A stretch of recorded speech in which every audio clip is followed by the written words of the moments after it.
A very good morning to all the delegates and other participants. This is just a kind reminder that you should update your nameplate by including the country or mission or the organization that you're representing today. Thank you.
Dear delegates, dear colleagues, before we begin, can we remind you that we would like you to rename yourself with the name of your country or for your agency and then your name.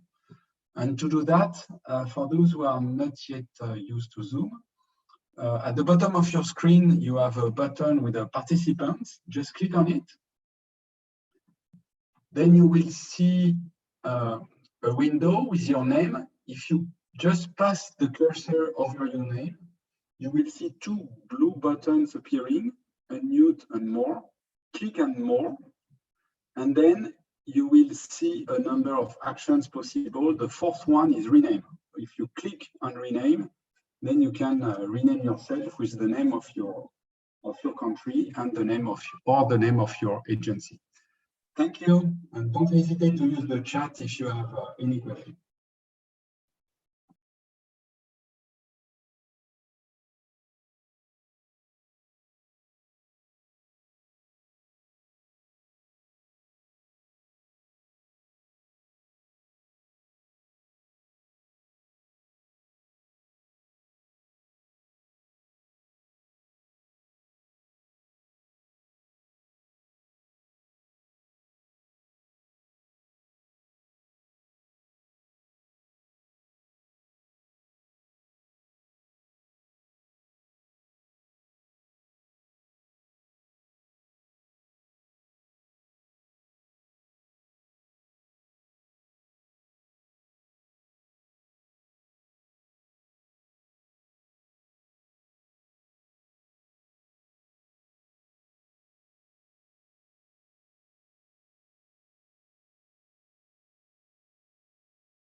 Good morning, distinguished delegates. Jordi Llopart here, Secretary of the Board of UNDP, UNFPA, UNOPS.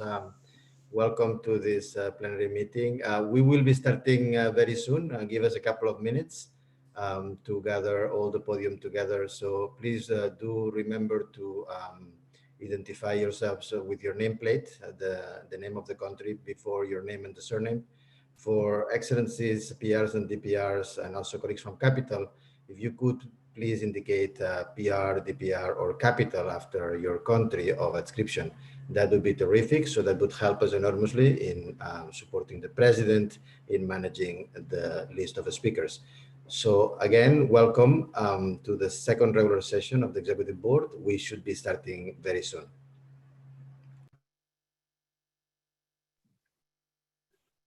And to rename yourself, for those who are not familiar with Zoom, at the bottom of your screen, you will see a button, Participants. Just click on it. Then you will see your name appearing in a new window. And you will see two blue buttons, Unmute and More. Click on More. And then you will see a number of actions possible, including Rename. So please click on Rename. And then you will see you can add the name of your country, of your agency, and your function. Thank you. And do not hesitate to use the chat if you have any questions.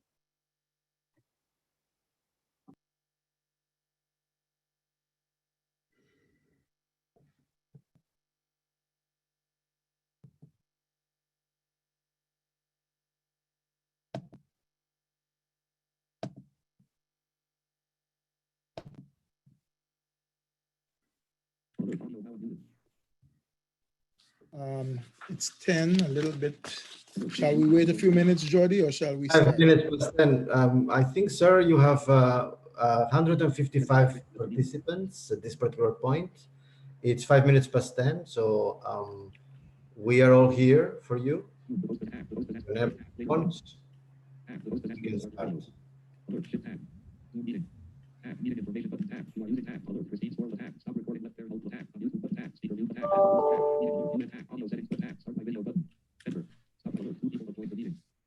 Okay, so good morning, colleagues, from wherever you are, or good afternoon for those of you who are joining us from capitals and it's your evening and afternoon time.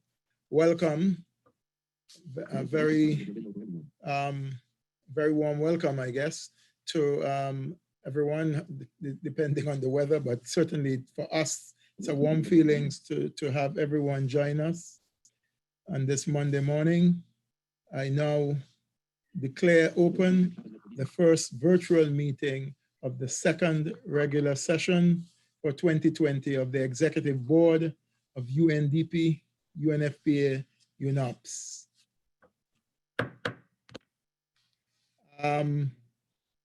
Let me make a couple of remarks before I present an opening statement, simply to once again indicate that we are, this being virtual, I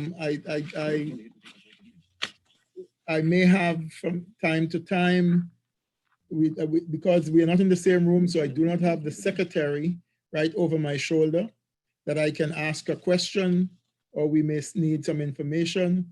So from time to time, hopefully not often, we may turn off the video and audio in order to communicate otherwise using other forms of media with the Secretariat. We also want to ask people, if you are not speaking, to put yourself on mute so that we do not get feedback and distortion. If you are finding that your reception, if you might, is not as clear, you may also turn your video off so that you get only audio. That sometimes helps. And we will hope that we can, those of us, I guess we are now, most of us around the world are becoming more accustomed to Zoom, something that 3-4 months ago we had never heard of or never used. And therefore you would put up with the little hiccups that technology always brings despite its importance. I will now like to read a short statement, for my short statement. Excellencies, distinguished board members, Ms. Farimo, Executive Director of UNOPS, Dr. Cannon, Executive Director of UNFPA, Mr. Steiner, Administrator of UNDP, friends, colleagues. Before I begin, let me invite all of us to take a minute of reflection in silent memory of those who have succumbed to the pandemic. We remember families and we pay respect to the health workers and those on the front line working to serve and save. May I ask for a minute of silence?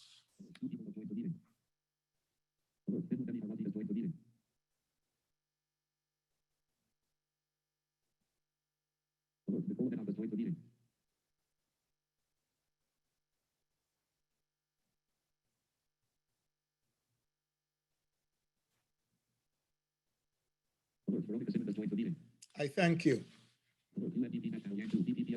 Excellencies, friends, 2020 will be remembered as a unique and unforgettable year.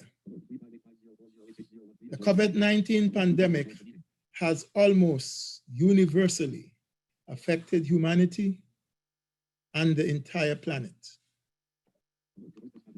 It has exacerbated long-standing global challenges such as poverty and inequality. And it has also intensified the urgency around the Sustainable Development Goals, international cooperation, and multilateralism. As indicated in the most recent update on the socio-economic response to the emergency, the health, social, and economic impact of the COVID-19 pandemic is massive.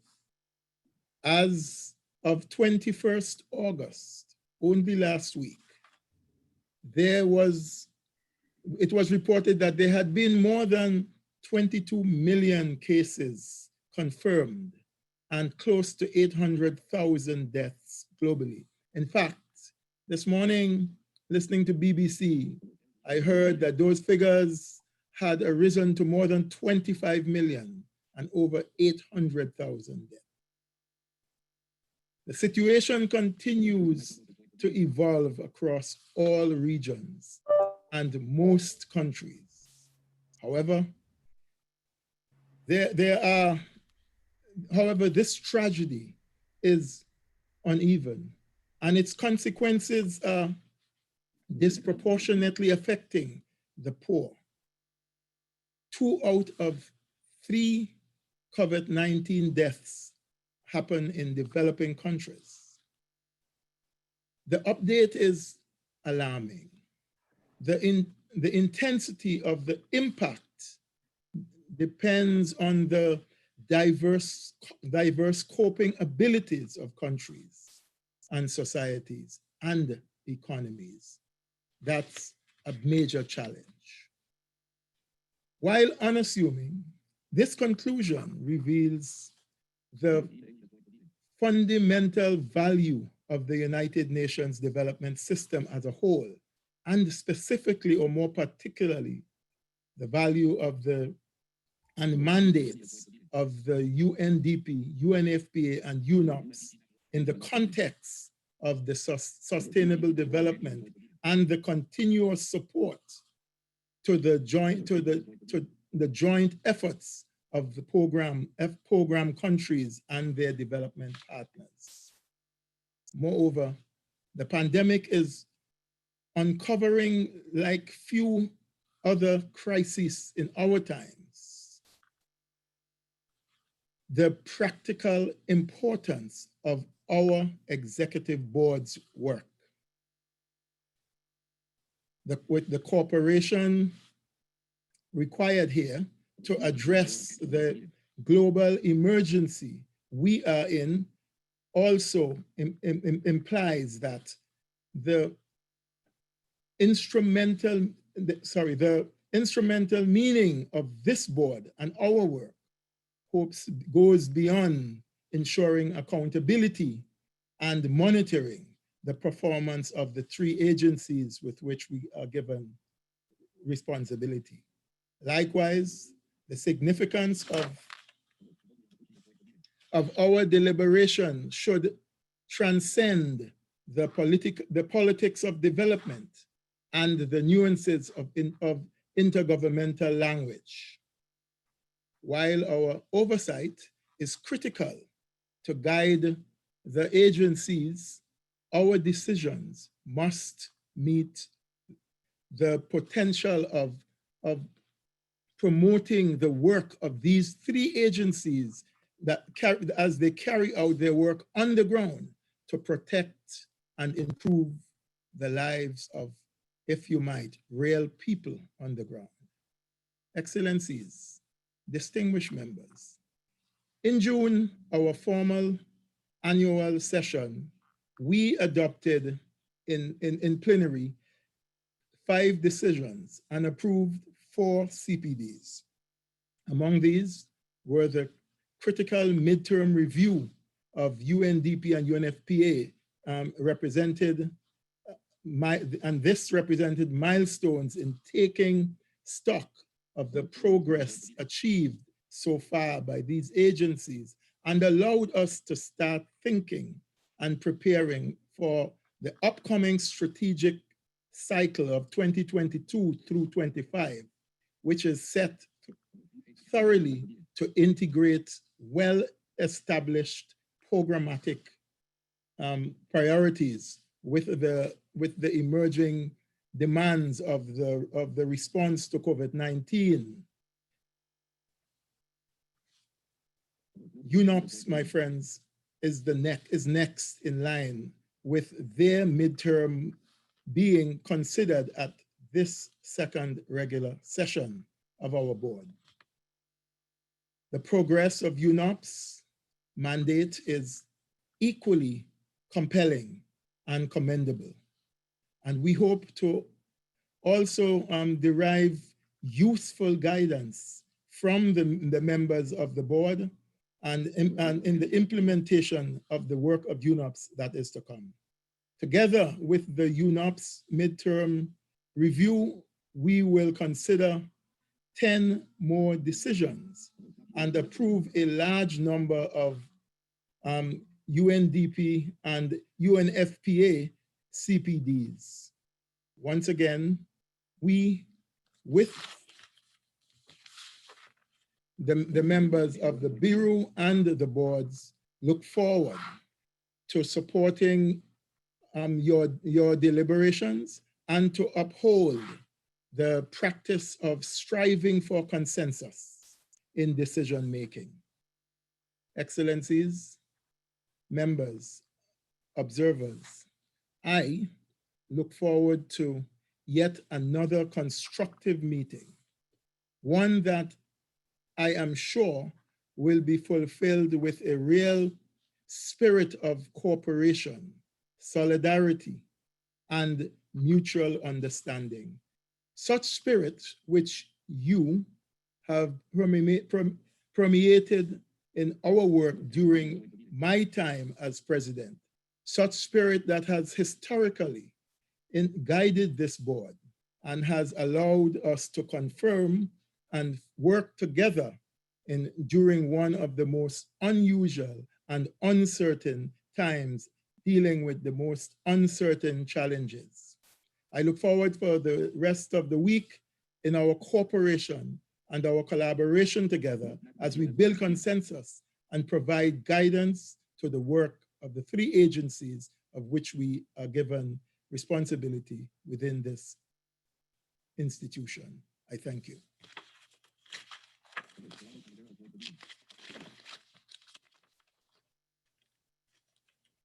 Okay.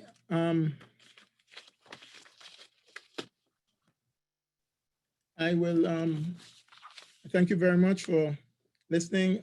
And we will now return to the agenda.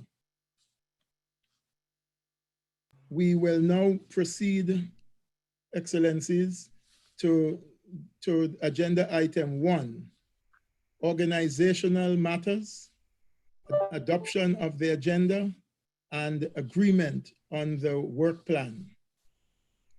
Joining me this morning are colleagues from the board's secretariat. Ms. Ulrika Modir, Assistant Advisor and Director, the Bureau of External Relations for and Advocacy, that's for UNDP. Mr. Samuel Correz, Chief UNFPA Executive Board Branch.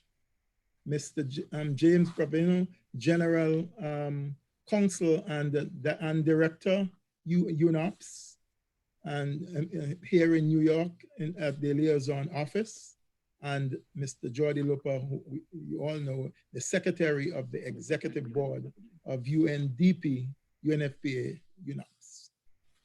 I will give the floor to Jordi um, the secretary of the board, who will briefly provide us with information on the organizational and the logistical matters, as well as go over the items on the agenda of the session. Jody, you have the floor, please. Thank you, Mr. President, and good morning, distinguished members of the Executive Board and observer delegations and colleagues. The latest version of the tentative work plan of the virtual second regular session 2020, dated 30th of July, as well as the note on logistics of the session and the modalities for the session have been circulated. I wish to inform the board that at the request of the government of China, the reviews of the UNDP and UNFPA country program documents for China, documents DP/DCP/CHN/4 and DP/FPA/CPD/CHI/9, originally scheduled to take place at this second regular session 2020, have been deferred to the first regular session 2021. The provisional agenda, document DP/2020L3, is orally amended accordingly. As delegations are aware, advanced negotiations on draft decisions have been taking place during the course of last week and will continue throughout the session as needed. Mr. President, with your permission, I would like to take briefly the board over the items to be considered as this session. As the tentative work plan indicates, immediately following the consideration of this agenda item number 1, organizational matters, we will commence the session with the joint segment agenda item 2, internal audit and investigations. Item 3, ethics, and item 4, protection against sexual exploitation and abuse and sexual harassment will follow. In the afternoon, we will continue the joint segment and we'll take up agenda item 5, financial, budgetary, and administrative matters, the joint comprehensive proposal on cost recovery. From 1 to 3 p.m. and from 4 to 6 p.m., we will have informal consultations on draft decisions. On Tuesday, 1st September, we will take up the UNOPS segment agenda, item 15, midterm review of the UNOPS strategic plan 2018-2021, and the annual statistical report on the procurement activities of the United Nations system organizations in 2019. The UNOPS Executive Director, Ms. Grete Faremo, will deliver a statement and introduce both reports. She will also provide an update on the impact of and response to COVID-19. Delegations will have the opportunity to respond to the Executive Director's statement. At noon, we will continue the joint segment by taking up agenda item 6, working methods of the executive boards, followed by the address of the chairperson of the UNDP, UNFPA, UNOPS, UN Women Staff Council. From 1 to 6 p.m., there will be informal consultations on draft decisions. The UNFPA segment will commence on Wednesday, 2nd of September. In the morning, the UNFPA Executive Director, Dr. Natalia Canem, will open with her statement. She will use her statement to provide an update on impact of and response to COVID-19. In addition to her opening statement, Dr. Canem will also cover agenda item 12, UNFPA Structured Funding Dialogue, for which the report of the UNFPA Structured Funding Dialogue 2019-2020 has been submitted for board's consideration. After her statement covering both items, the floor will be open for an interactive dialogue with member states. In the afternoon, the board will consider agenda item 13, UNFPA evaluation, and discuss 2 reports, the annual report of the UNFPA Evaluation Office 2019 and the management commentaries to that report, and the evaluation of UNFPA capacity to respond to humanitarian crisis along with the management response to that evaluation.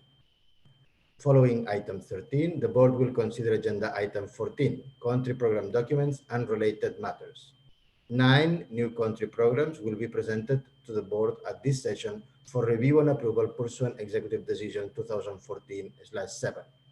The country program documents are the following: Bosnia-Herzegovina, Belarus, Colombia, Indonesia, Kazakhstan, Serbia, including the results and resources framework for Kosovo. References to Kosovo shall be understood to be in the context of Security Council Resolution 1244 of 1999.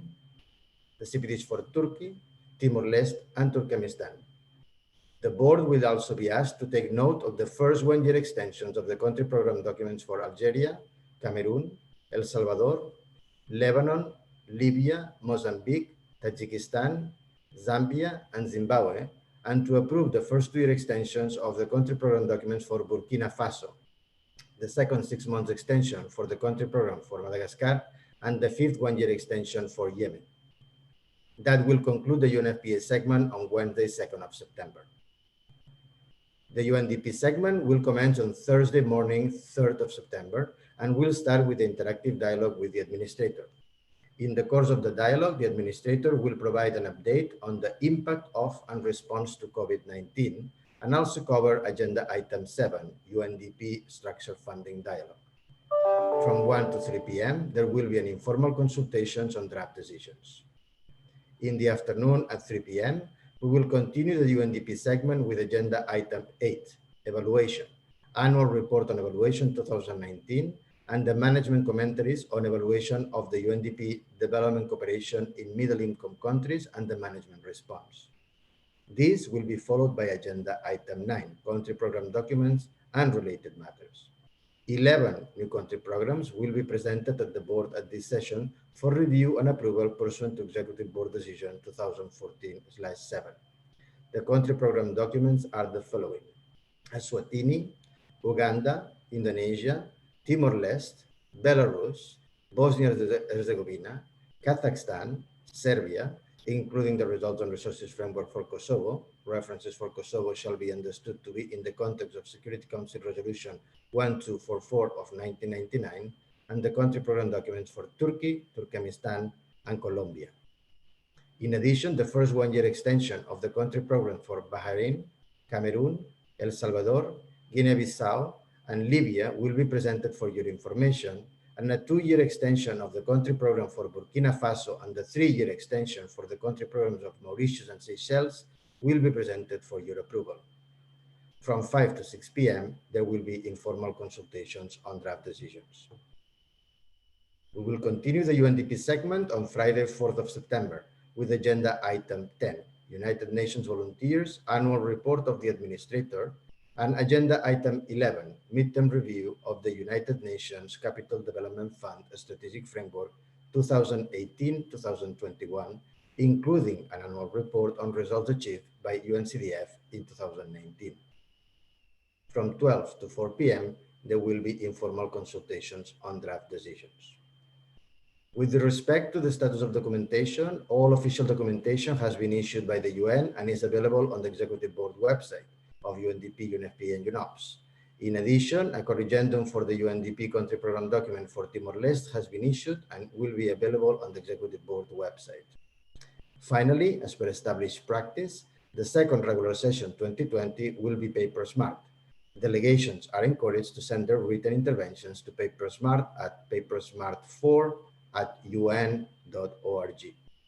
Mr. President, with your permission, I would like now to go through the modalities of the session.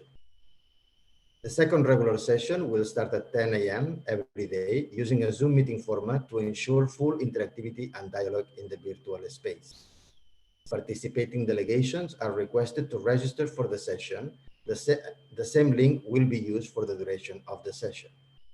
Delegates joining the virtual plenary meeting are requested to identify themselves as follows. First, country they are representing in uppercase if possible, followed by name and surname, and the permanent representatives and deputy permanent representatives are kindly invited to indicate PR/DPR immediately after the name of the country.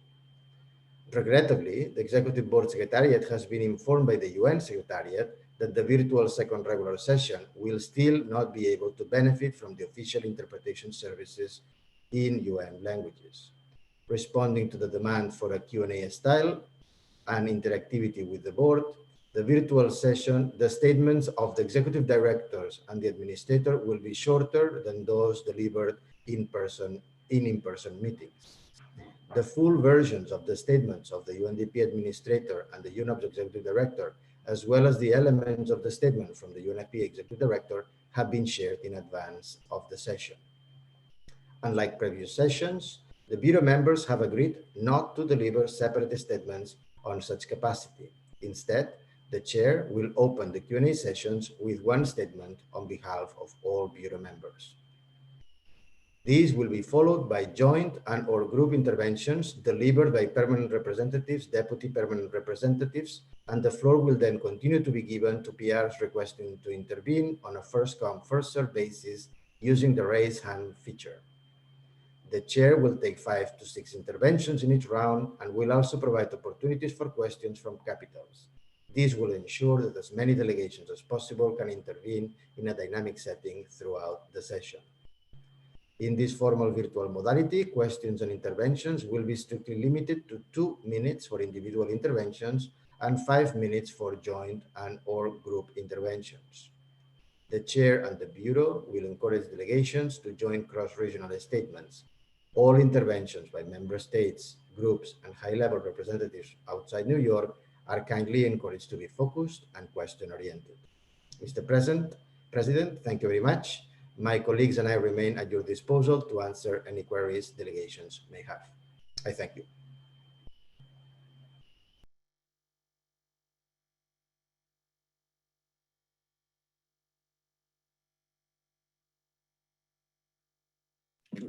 Thank you, Jordi.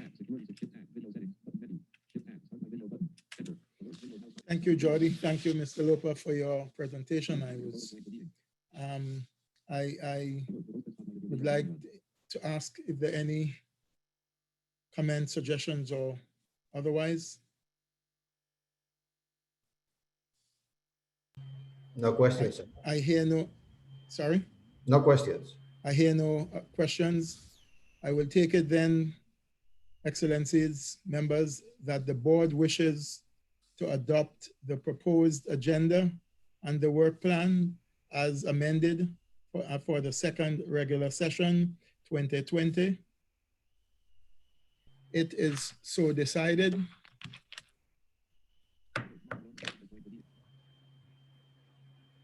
The board has before it, colleagues, also before it, the report of the annual session 2020. DP/2020/18. If I hear no objections, I will take it that the board wishes to adopt the report. It is so decided. We will now then proceed to the joint segment. At this point, we'll have a change on the podium.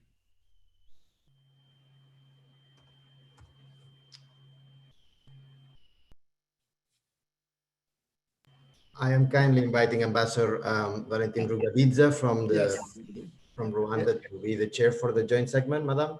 I was about to do that. Yes, indeed. Thank you, sir.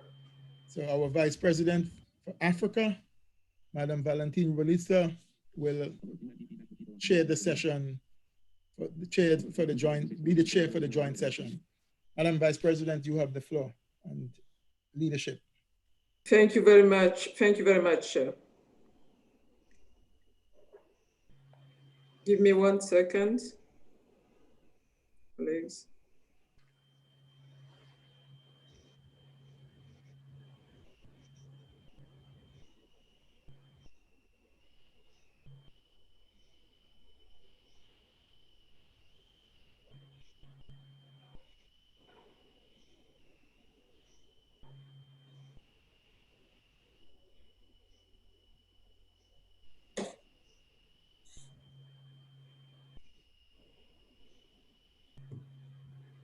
I bear your indulgence while I'm looking for my notes, please.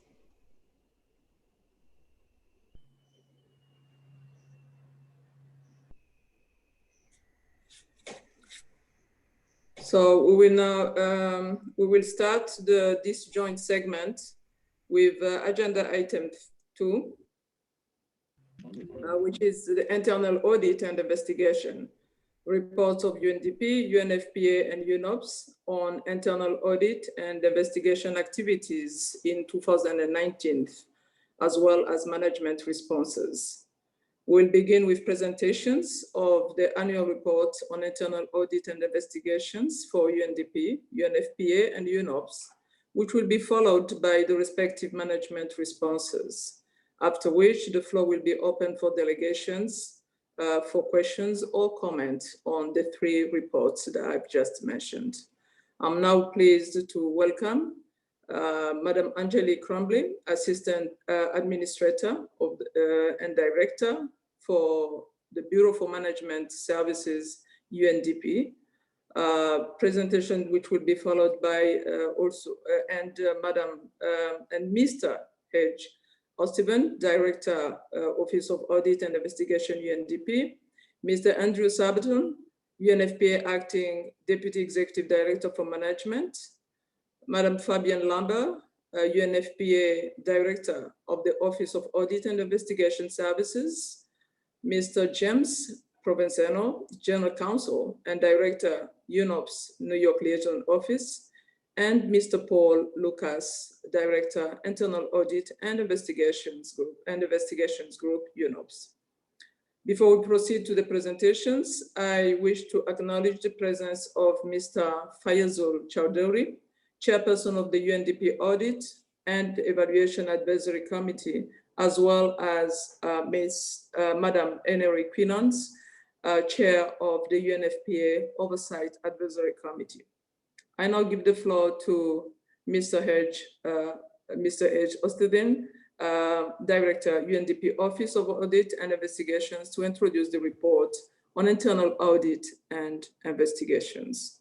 The floor is yours, sir. Thank you, Madam Vice President, members of the Executive Board, ladies and gentlemen. First, it's a pleasure for me to confirm to the Executive Board that the Office of Audit and Investigations, OEI, in UNDP continued to enjoy organizational independence in 2019. I can also confirm that the office continued to generally conform with the international standards of internal auditing and the Code of Ethics in the Institute of Internal Auditors. The office also fully adhered to the policies for investigations in international organizations. As required by the board, the annual report of the Audit and Evaluation Advisory Committee is appended to the OEI report. The committee is represented by the chair, Mr. Fayosel Chaudhry, who is present to respond to any queries about their report.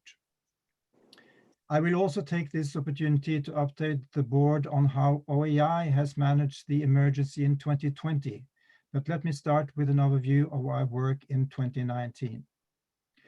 OEI issued 100 audit reports and assigned an overall audit rating for 50 of these reports in 2019.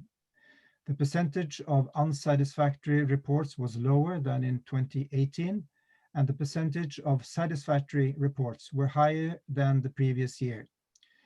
2019 was also the year in which OEI fully mainstreamed performance auditing as a standard feature of all internal audits. OEI issued 10 headquarter audits in 2019. Two of the audits of UNDP Treasury Management and Early Recovery Project in Yemen, both resulted in an overall rating of partially satisfactory with major improvement needed, which is an expression of material concerns. For the audit of UNDP Treasury Management, immediate action was taken for the most significant issues identified. The office issued 7 audits on grants managed by UNDP for the Global Fund in 2019. OEI noted recurrent weaknesses in procurement and supply chain management and subrecipient management. As for the audit recommendations in 2019, there were 10 recommendations that had not been fully implemented for 18 months or more as of 31st December 2019, compared to 4 in 2018. The increasing number of long outstanding recommendations was concerning. However, as of last week, 27th of August 2020, we are down to 2 long outstanding recommendations, which is a positive development. And as of this morning, we are down to 1. Following in Executive Board decision, all audit reports in OEI should be fully disclosed unless there is a need to protect sensitive information. Out of a total of 100 internal audit reports issued in 2019, only 1 audit report about UNDP information security was withheld and 2 reports were partially redacted. I'm pleased to inform the Executive Board that the policy on public disclosure in 2019 continued to work effectively, both in providing quality audit reporting as well as in protecting sensitive information. Let me now turn to the investigation function. OEI opened 370 new cases for investigation in 2019 and had 256 cases carried over from 2018 for a total caseload of 626 in 2019. This is an increase from 2018. Complaints related to procurement fraud continued to account for the largest category of cases. The office opened 31 cases related to sexual misconduct, of which 16 relate to sexual harassment complaints, 11 relate to sexual exploitation and abuse complaints, and 4 complaints related to sexual assault. This is 1 less complaint of sexual misconduct than in 2018. Of the 31 cases of sexual misconduct received, 16 complaints were finalized and closed by the end of the year. 2 of these 16 cases were substantiated, of which 1 case involved allegations of sexual exploitation and sexual abuse, and the other allegations of sexual harassment.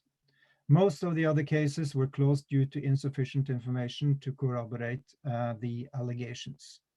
In addition, 3 cases were closed because the alleged victims expressed fear for their physical safety, careers, or reputation if they provided information that would become known to the subject despite of the available retaliation protection. And 3 cases were assessed and referred to other UN agencies as OEI did not have jurisdictions over the alleged subjects. A total of 274 investigation cases were finalized in 2019, of which 88 cases were substantiated as misconduct or other wrongdoing.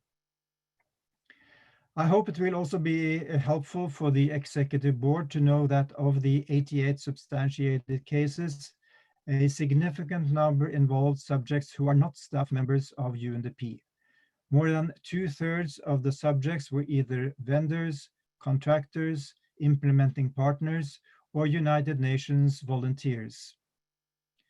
The total financial loss for UNDP that was substantiated in investigations report from OEI in 2019 amounted to $869,307.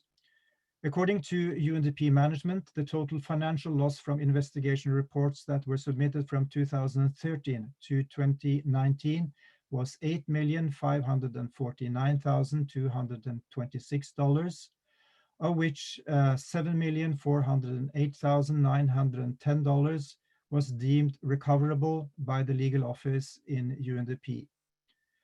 Of the recoverable loss, 3,712,828 has been recovered by 31st December 2019. That is slightly more than 50% of the loss. On staffing and budgeting, as of 31st December 2019, recruitment of 6 vacant posts were completed. The approved budget allowed OEI to fully implement its plan for 2019. As requested by the Executive Board, OEI has provided an overall opinion on the organization's framework of governance, risk management, and control based on the audit reports issued between 1st of January and 31st December 2019. The criteria supporting OEI's opinion are outlined in detail in Annex 6 of the annual report. Based on the scope of work undertaken, the adequacy and effectiveness of the UNDP framework of governance, risk management, and control covered in the audit reports issued in 2019 were, in aggregate, partially satisfactory with some improvement needed. This means that the governance, risk management, and controls audited were generally established and functioning, but need some improvements. Finally, kindly allow me to share some highlights from how OEI has managed the emergency in 2020. OEI responded to COVID-19 by realigning the planning according to the capacity of the organization and the travel restrictions. OEI has so far in 2020 been able to carry out large parts of its audit program for 2020 and expects to be able to address all major risks identified in the plan by the end of this year. However, due to the travel restrictions, all audits and investigations from mid-March 2020 have been done remotely. For audits, this implied certain scope limitations, such as restrictions in project site visits, physical asset verifications, and on-site tests of ICT equipment.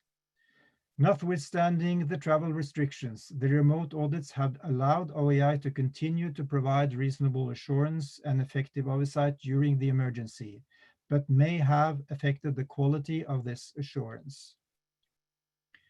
For investigations, the travel restrictions implied that interviews have been conducted remotely, and approximately 1/3 of the 267 investigation cases have been delayed, including several high-priority cases. The Social and Environmental Compliance Unit in OEI, the so-called SECU unit, was also affected by the emergency, but has managed to produce several important reports in 2020. In the context of the pandemic work environment, OEI has taken new assurance steps. OEI created a new advisory product, the Risk Advisory Notes, in response to specific risks arising from COVID-19. Excuse me, Mr. Stephenson. Could you just wrap up, wrapping up? We have 5 more speakers. Thank you very much. Thank you so much.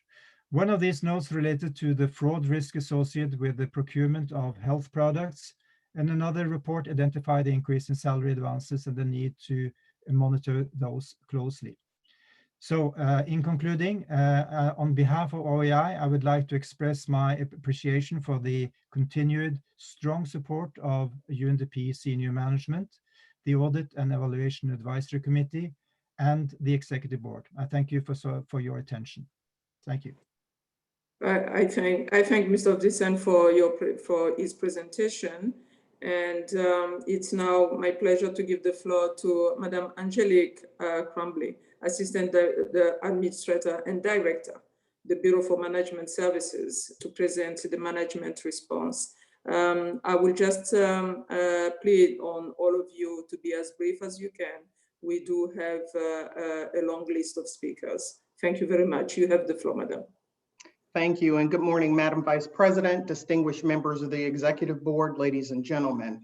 It is my pleasure to deliver UNDP's management response to the 2019 annual report of the Office of Audit and Investigations, DP/2020/16, including the annual report from the Audit and Evaluations Advisory Committee, Annex 2 DP 2020/16. First, I would like to thank OAI and its director, Helge Ostveiten, for the high quality of their annual report. UNDP values and appreciates the audits, investigations, and advisory services rendered by OAI. Audit issues and OAI corresponding recommendations are taken very seriously by all levels of the organization. The administrator, in his engagement and compacts with senior management, continues to address accountability to support improved audit performance. I would also like to thank the Audit and Evaluation Advisory Committee, represented here by Mr. Fayez Chowdhury, who have provided us with valuable insights in a second round of due diligence and advice on audit and evaluation matters. I'd also like to thank you for your continued interest in audit and related topics, as evidenced by the insightful questions raised during the Executive Board's May 5th informal on audit investigations. We appreciate the usefulness of this session to highlight key areas for dialogue and engagement in today's meeting. I will begin by sharing a high-level summary of UNDP's management response to the OAI annual report in the context of UNDP's current situation, and then elaborate on our response to the top 7 audit priorities. I will then provide an update on our responses to the investigations, as well as our fraud and recoveries performance, and conclude by responding to the report from the AEAC. Due to a number of issues, 2019 was a challenging year of transition for UNDP. However, despite these challenges, we were able to deliver as planned on various areas of the UN reform agenda. UNDP completed our immediate responsibility of handing over the resident coordinator functions to the United Nations Secretariat on time, with 63 staff seconded by UNDP to the United Nations as resident coordinators. We then embarked for quite some time in 2019 on recruiting and installing our own new management cadre in-country offices. UNDP also facilitated the rapid transition to the new resident coordination system by providing operational support to the UN system in our role as the principal service provider to help ensure that RCs and their offices were able to seamlessly carry out their critical coordination function. We also actively participated in several areas of reform. These included the development of the new UN Sustainable Development Cooperation Framework Guidance, the elaboration of the Management and Accountability Framework, and co-chairing with UNEP the interagency work on the multi-country office review. It is important to view the 2019 audit performance against the backdrop of these transitions and their impact on country offices. Many of these offices had temporary OIC arrangements in place for a good part of the year until the new UNDP resident representatives were onboarded. This transition took place while country offices continued to deliver programs in high-risk countries. For 2019, UNDP received a summary audit rating of partially satisfaction with some improvements. In January, we talked about the top 7 audit priorities endorsed by the UN Board of Auditors, OAI, and the AEAC. As we examine OAI's recurring audit issues and the top 7 audit priorities, you will notice a strong overlap between the two.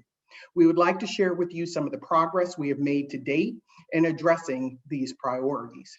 In the area of program and project management, we have completed an end-to-end rewrite of programming policies and procedures. We've also introduced new quality standards for programming, as well as a new monitoring policy. Further improvements were introduced as part of the United Nations Sustainable Development Cooperation Framework as well. In terms of financial management, BMS created a new executive dashboard, UNDP at a Glance, which was released earlier this year. The executive dashboard is able to provide real-time corporate data sourced from Atlas on financial, human resources, and procurement information. This dashboard also features an audit recommendation tracking tool. By enhancing the ability to track and monitor daily activities and provide critical operational information to country offices, regional and central bureaus in real time, the dashboard has become an important tool in improving overall transparency and has become an asset in the management of UNDP's corporate portfolio. We're continuing to work on developing other tools to help our country offices better manage audit recommendations and to avoid recurring ones. With regards to procurement, we continue to digitize and integrate the procurement function and systems, including the further rollout of e-tendering, which was made mandatory in 2019 for all procurement transactions above 150,000. Integrating ACP online with e-tendering and making further improvements in vendor data will help lead to enhanced transparency in this arena. As discussed at the previous board meeting, a new People for 2030 strategy was developed in 2019 with a focus on organizational development, a redesign of the human resources function, and a talent management component. We continue to see good progress in the implementation of this strategy through the rollout of new policies, as well as new talent initiatives such as the entry-level graduate program and streamlining talent acquisition. UNDP continues to improve the oversight and management of implementing partners. For example, we are updating our harmonized approach to cash transfers or HACT policy and monitoring tools to incorporate recommendations by the auditors, including that country offices document actions to address issues noted in capacity assessments. We also recently launched a digital reporting platform for quarterly reporting of spending that allows partners to digitally certify expenditures.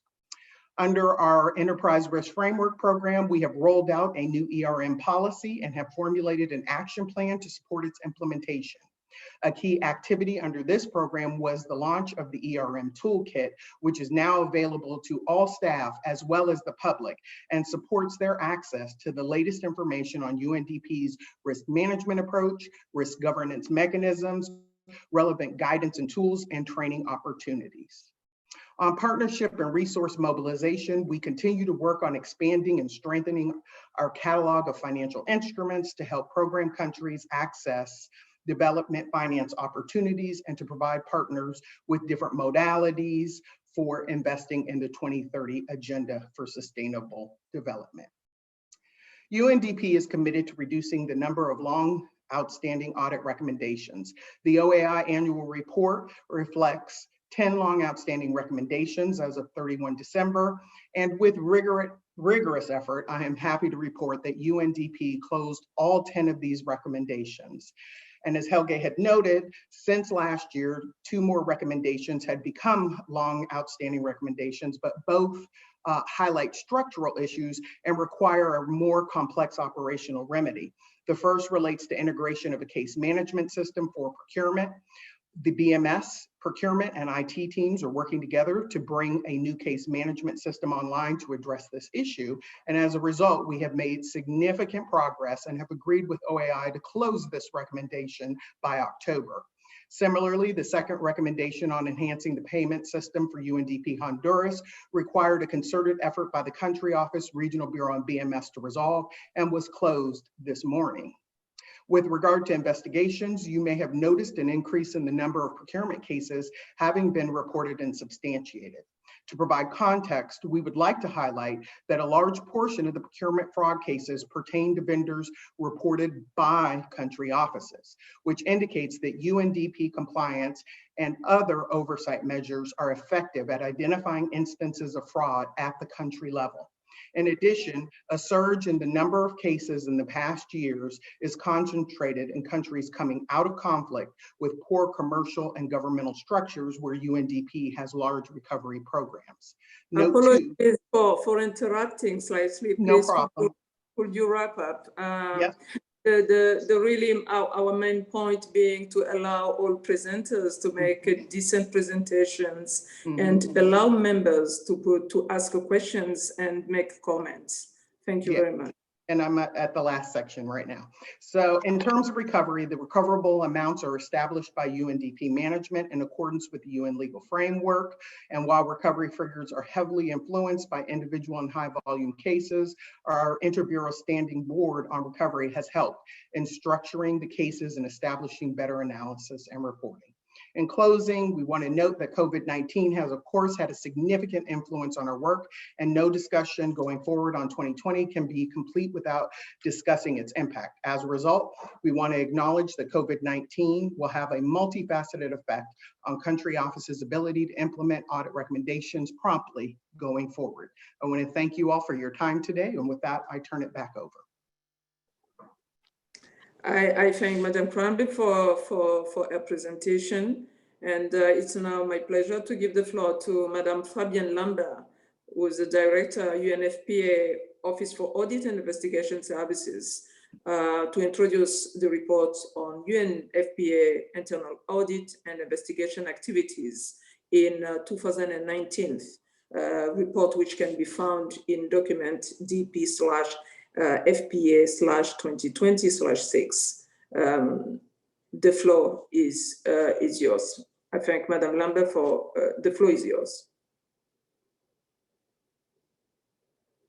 Mesdames, Messieurs, les représentants au Conseil exécutif, Mesdames, Messieurs, I am pleased to introduce the report on internal audit and investigation activities of the Office of Audit and Investigation Services of UNFPA for the year 2019, as well as the opinion on the adequacy and effectiveness of the UNFPA framework of governance, risk management and control.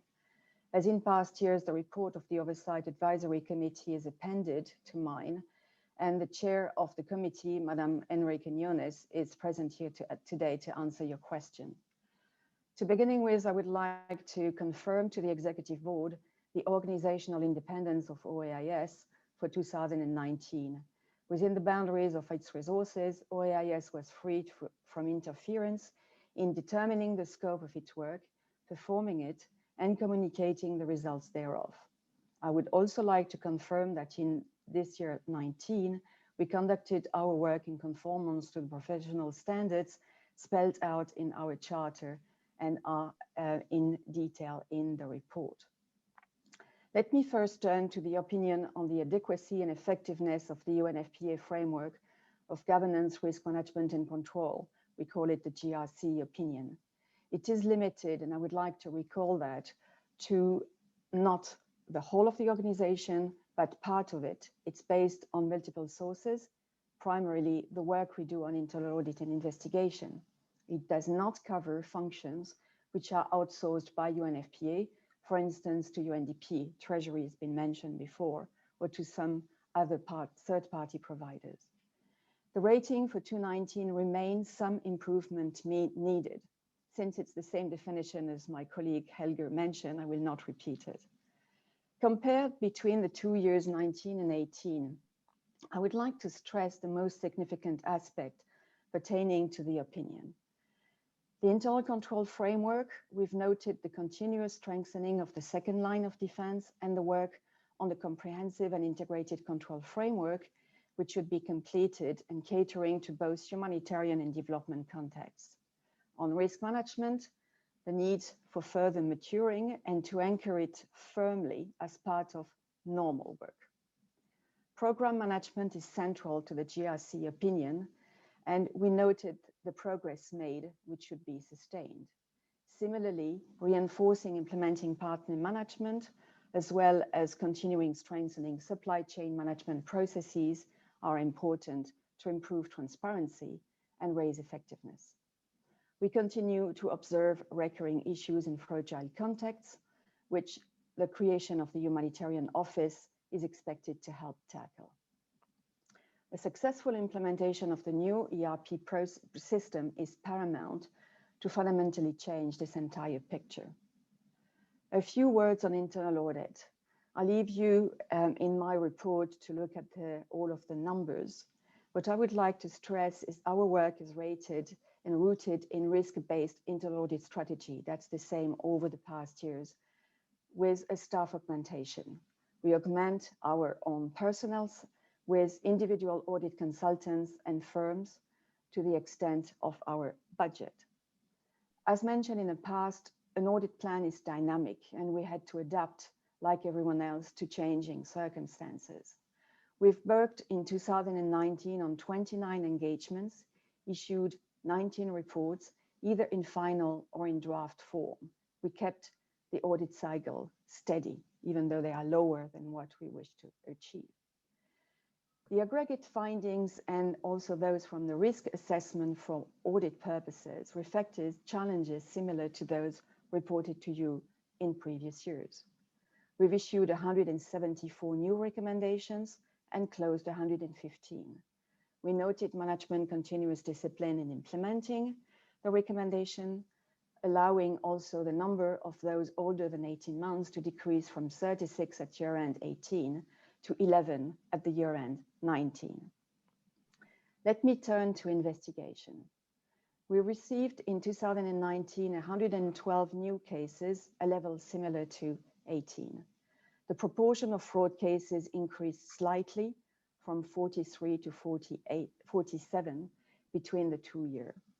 Workplace harassment and abuse of authority, for us the second largest category, decreased, however, from 23 to 18%.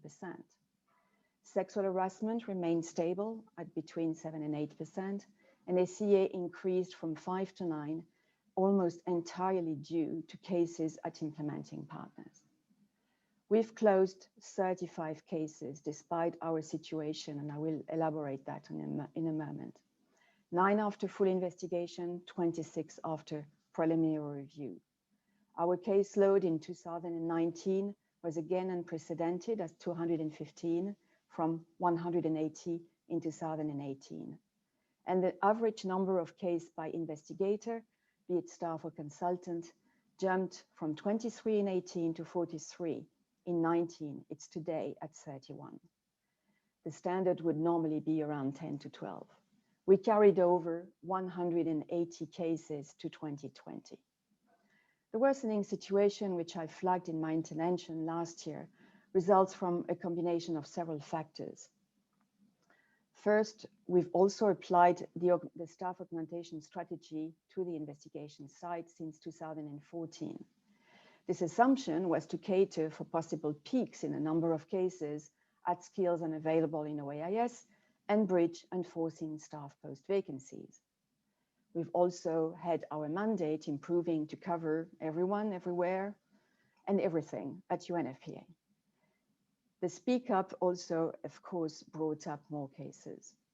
However, what was meant to be time-bound and the support by consultants grew in a dependency, which, when the market for consultants became scarce to hardly inexistent, led us and contributed to our present situation. We lost our last consultant in June 19. On the staff post front, we also lost experienced staff members who went in the rest of the multilateral system and were not very successful in our first attempt to replace. Eventually, all posts have been filled from this year, January 2020, and the chief from the month of May. So in effect, 2019 was the perfect storm. Now, will it be better in 2020? Yes and no. Yes, in that all of the posts are filled. We have also the new forensic auditor post occupied by one of the internal auditors, bringing that knowledge. We can tackle more cases. We've already closed 28 by now. No, in that individuals are not conducted by machines. They're conducted by individual staff or consultants. And at present, the rate of closure that we can go with the staffing complement we have is lower than the case of new cases received. We have not seen any slowing down during the pandemic. Overall, we have also a no in that we have increasing reporting requirements on investigation, which increased manifold. That further stresses resources, further to creating challenges in our ability to be victim-centric. You have, excuse me, you have 1 more minute yes. Just to close. A few words on the pandemic, where on internal audit, we have changing our focus from country offices to cross-cutting processes. Those audits take longer. On investigation, we were used to working on remote investigation, and we have not seen any change. So we continue at the maximum of our pace.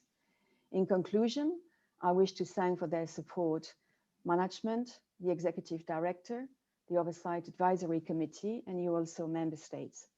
We need to continue receiving all possible support to address the key challenges in OAIS and support the organization achieving its 3 zeros. My full statement will be available on PaperSmart. I thank you, Madam Chair. Thank you very much. Thank you very much, Madam Lambert, for your presentation. And it's a moment to remind all again that full statement will be made available on the PaperSmart.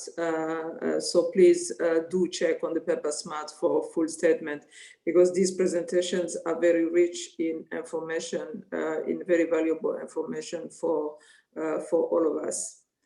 I now give the floor to Mr. Andrew Sabaton, UNFPA Acting Deputy Executive Director for Management, to present the management response. You have the floor, sir. Thank you, Madam Chair. Madam Chair, distinguished members of the Executive Board, colleagues, ladies and gentlemen, I'm pleased for this opportunity to present UNFPA Management's response to the annual report of the Office of Audit and Investigation Services, OAIS. Thank you, Fabian, and your team for the 2019 report. Furthermore, I thank OAIS for its professionalism, Having strong and independent oversight functions are always in the best interests of UNFPA. Management acknowledges the annual report of the OIS on UNFPA internal audit and investigation services in 2019, DP/FPA/2020/6. It also acknowledges the opinion on the adequacy and effectiveness of the UNFPA governance, risk management, and internal control processes as being some improvement needed, meaning that these processes in UNFPA were adequately designed, were operating effectively, but still needed some improvements. However, none of the issues identified had the potential to seriously compromise the achievement of UNFPA's objectives. UNFPA welcomes the acknowledgement of management's continued commitment to increasing the effectiveness of these processes. With regard to OIS resources, management is pleased to report that the vacancy adjusted budget did increase year on year. On the issue of recruitment lead time and high vacancy rates, whereas the average overall organizational recruitment time was 96 days in 2019, OAIS averaged 124 days. One of the reasons for the delay is the shift in profiles needed to provide efficient investigation services in the areas of sexual exploitation and workplace retaliation and harassment, system-wide priority areas that have emerged in recent years. Management highlights the successful implementation of 119, that's 72%, of the 165 outstanding recommendations due for implementation by the end of 2019. Continuing the high implementation rate achieved for the last 3 successive years. Management has also made significant progress in implementing recommendations that remain unresolved for 18 months or more. Only 11 such recommendations remained unresolved as of 31 December 2019, compared to 25 in 2018, or back to 50 in 2016. Let me move to the UNFPA anti-fraud activities undertaken during last year. The prevention of fraud and corruption remains a key priority for management. UNFPA has addressed all JRU recommendations from its report on fraud prevention, detection, and response in United Nations system organizations, JRU/REP/2016/4, that were all scheduled for implementation by the end of 2019. UNFPA's anti-fraud strategy has been commended in the annual report of the Oversight Advisory Committee, DP/FPA/2020/6, Addendum 2, as a user-friendly mechanism to bring together policies, procedures, and guidance on combating fraudulent and other prescribed practices. The new policy and procedures on the management of cash disbursements incorporate strong anti-fraud controls. The revised procurement procedures extensively detail anti-fraud controls in place, working alongside the procurement process. Both of these were issued in 2019. Furthermore, an initial batch of 16 inventory assessments covering implementing partners receiving a considerable value reproductive health supplies was completed. Amounts reported by OAIS on wrongdoing by implementing partners show a continuously low incidence of confirmed fraud. Further, management notes in the 5 years ended 2018, the reduction in the number of cases of fraud and presumptive fraud, both in absolute terms and as a percentage of total expenditures, reported in its annual audited financial statements. Over that 5-year period, a total of 65 cases of fraud and presumptive fraud were reported in those statements, with a value of $228,000 at a time when UNFPA reported $4.9 billion of expenditure. Now, let me highlight some select actions already taken or being taken to mitigate some of the risks highlighted in the OAS report and to improve the GRC processes further. In the area of enterprise risk management, UNFPA is developing its policy, integrating its risk appetite statement. In the 2020 ERM assessment, it is concentrating its limited resources on high-risk countries. MOPAN, in its latest assessment, also acknowledged that improved internal controls at UNFPA have contributed to better risk management and reporting. In the area of work plan management, in 2019, UNFPA continued to produce and disseminate reports using its global programming system Data Hub to initiate corrective actions and follow-up. UNFPA made great strides in strengthening results-based management. Recent MOPAN assessment recognized that UNFPA had a clear, results-orientated vision, strategy, systems and tools that show clear linkages from inputs and activities to outcomes and strategic results. UNFPA is committed to making further improvements using the advantage points proposed by the 2019 UNFPA development evaluation on RBM. UNFPA further developed its differentiated approach to implementing partner risk management and intensified the second line of defense oversight, monitoring and support to prioritize high-risk offices throughout the year. A new version of Working with UNFPA, a manual for implementing partners, a significant improvement over the previous version, was also released in 2019. Multiple actions were taken to address gaps in our supply chain management systems, including rolling out a supply chain maturity model in over 35 countries and the implementation of new last mile assurance process, which was launched in 2019 and will continue in 2020 to provide ongoing assurance for the safeguarding, proper management and delivery of commodities supplied by UNFPA to intended beneficiaries' facilities. In the area of information and technology, management is addressing identified risks during its ongoing implementation of its ICT transformation project. The fund is also currently prioritizing the implementation of the ICT security assessment recommendations. UNFPA will utilize the opportunity presented by the implementation of its new ERP system, which will allow for the integration of controls and procedures within the system and the simplification or reduction of manual interventions and improved compliance. Furthermore, UNFPA strengthened its humanitarian infrastructure in 2019 with the creation of a standalone office, further contributing to UNFPA's ability to lead and respond in humanitarian settings. This remains a work in progress and management will continue to prioritize the strengthening of UNFPA's humanitarian infrastructure and efforts to ensure that we remain agile, coherent, and in step with both the demands and the best practice. Turning swiftly to talk about investigations, UNFPA management notes that OIS received 112 new cases in 2009 compared to 115 cases in the previous year. Management notes the continuous rise in the total number of active cases per year due to the increased carryover from previous years, being 65, 103 and 180 cases carried over in 2017, 18 and 19 respectively.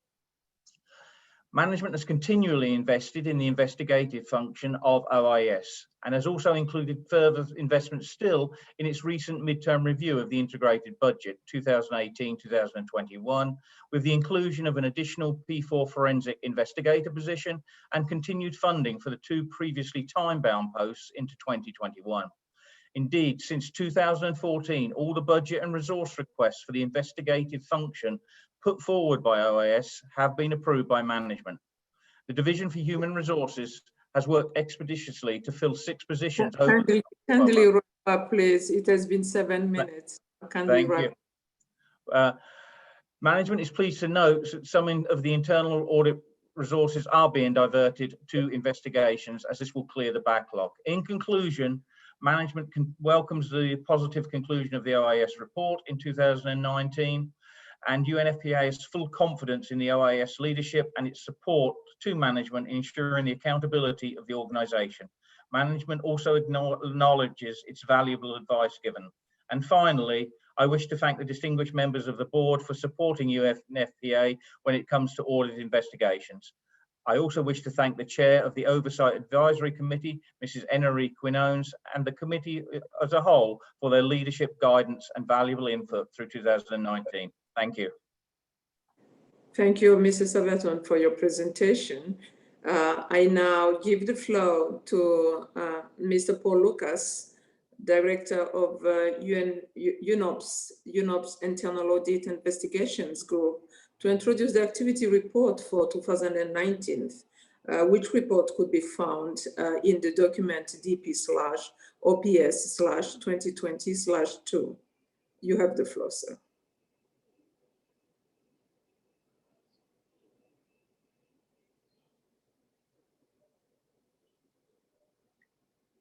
Is Mr. Lucas online?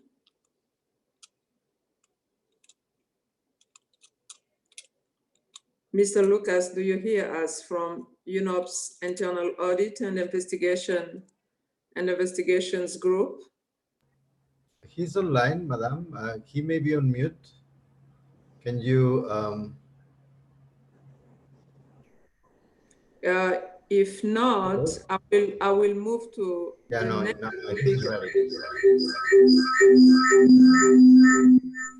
Thank you, Madam Chair. The organizer kept me on mute. I apologize, and I'm now online. Thank you. Mr. President, ladies and gentlemen, firstly, I would like to share some opening remarks on how the unit continues to deliver on its assurance mandate, despite the challenges faced in the COVID-19 environment. The investment in digitalization over previous years, both by management as well as IAIG, are yielding returns. Those investments were efficiency and effectiveness driven at the time, but nonetheless, this means we can access our ERP and related systems in real time and remotely from the cloud in secure environments. We've also sought to innovate in areas for which physical assurance cannot be replaced by digitization, employing such techniques as geotagging of assets, drones, triangulation of evidence, and use of our professional networks for confirmation assurance. These efforts, coupled with our agile work plan methodology, means we continue to be able to deliver. I will now present the UNOPS 2019 annual report on internal audit and investigative activities.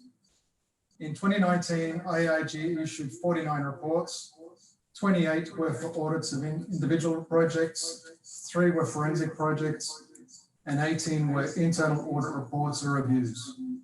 Annex 2 provides specific detail, including the rating issued.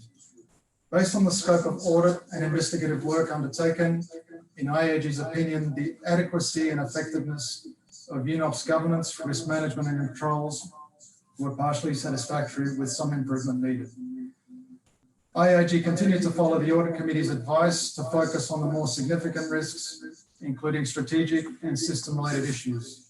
We delivered 4 additional internal audit reports on top of the 14 initially planned for 2019, while maintaining the average turnaround time to issue our reports within our key performance indicator of 90 days.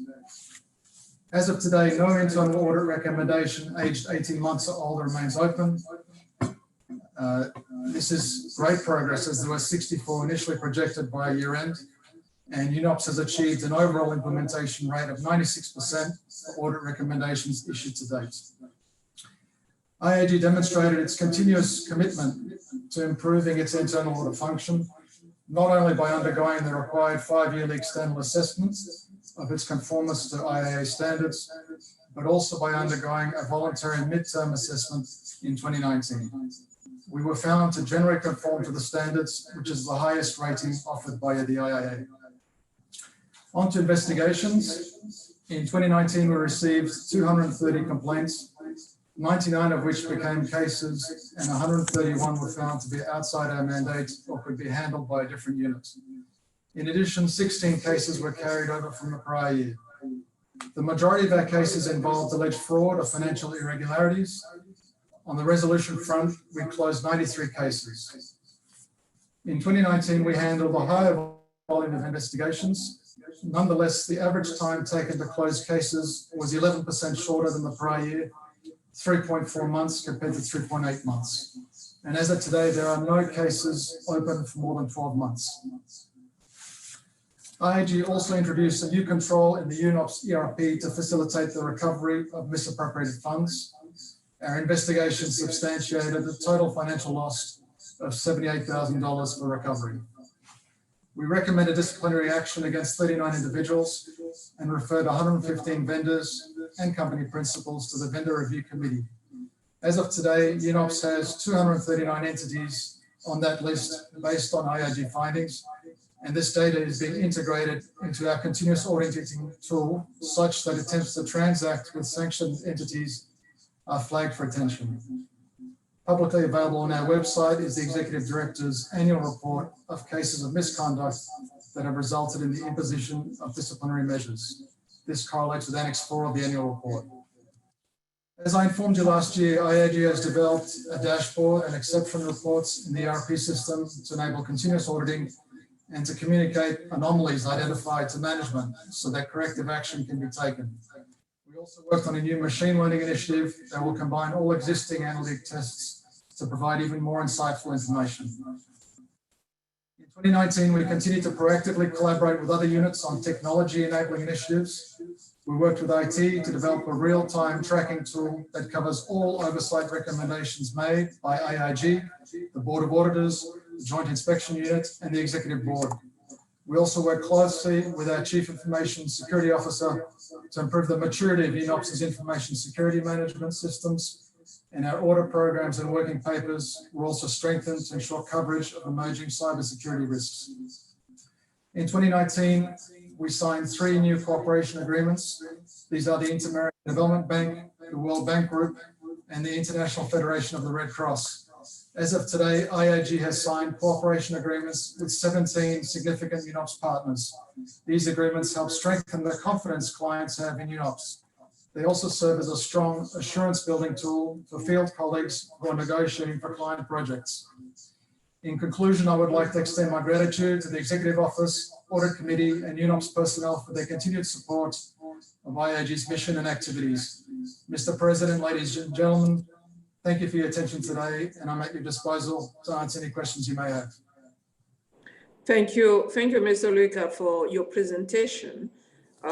It's now my pleasure to give the floor to Mr. James Provenzano, General Counsel and Director, UNOPS New York Liaison Office, to present the management response. You have the floor, Mr. Provenzano. Thank you, Madam Chair. I would start by highlighting that the delegations have the management response as part of the documentation that has been presented with the reports that we're covering in the joint segment today. So on that basis, I will only provide 3 brief points. First, connected with the fact that we're very grateful and appreciate much and value the relationship that UNOPS management has with IAG, specifically Paul and his teams. We have been working very closely with them on many activities, which we expect will continue to help us to achieve better results as we move forward.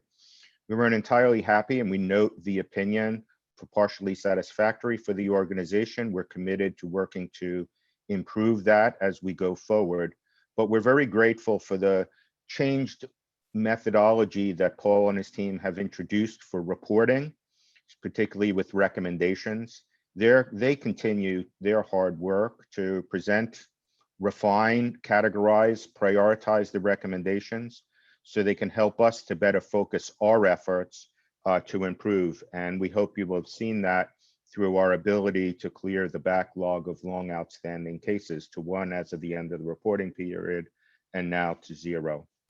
Second, like UNOPS itself, IAIG continues to deliver more for less, and we commend IAIG for that. And nevertheless, maintaining some of the best key performance indicators among the UN system, achieved the highest external quality assurance rating in their assessment that they undertook last year. But it's not enough just to have on paper. What we see in reality in UNOPS every day is the innovations that are continually introduced by Paul and his team. In particular, the continuing audit tool, as Paul highlighted, this digitization system has been particularly useful to management during the COVID response. Because of the pandemic and much of the lockdowns, the inabilities to have physical presence, these things have helped management to be able to better identify and focus on and manage the risks that are attendant on our operations. I would highlight that we're operating in some of the most challenging places as part of the bulk of our work in terms of countries facing a significant crisis or fragility. Finally, I would highlight the advisory services that are provided by IAIG.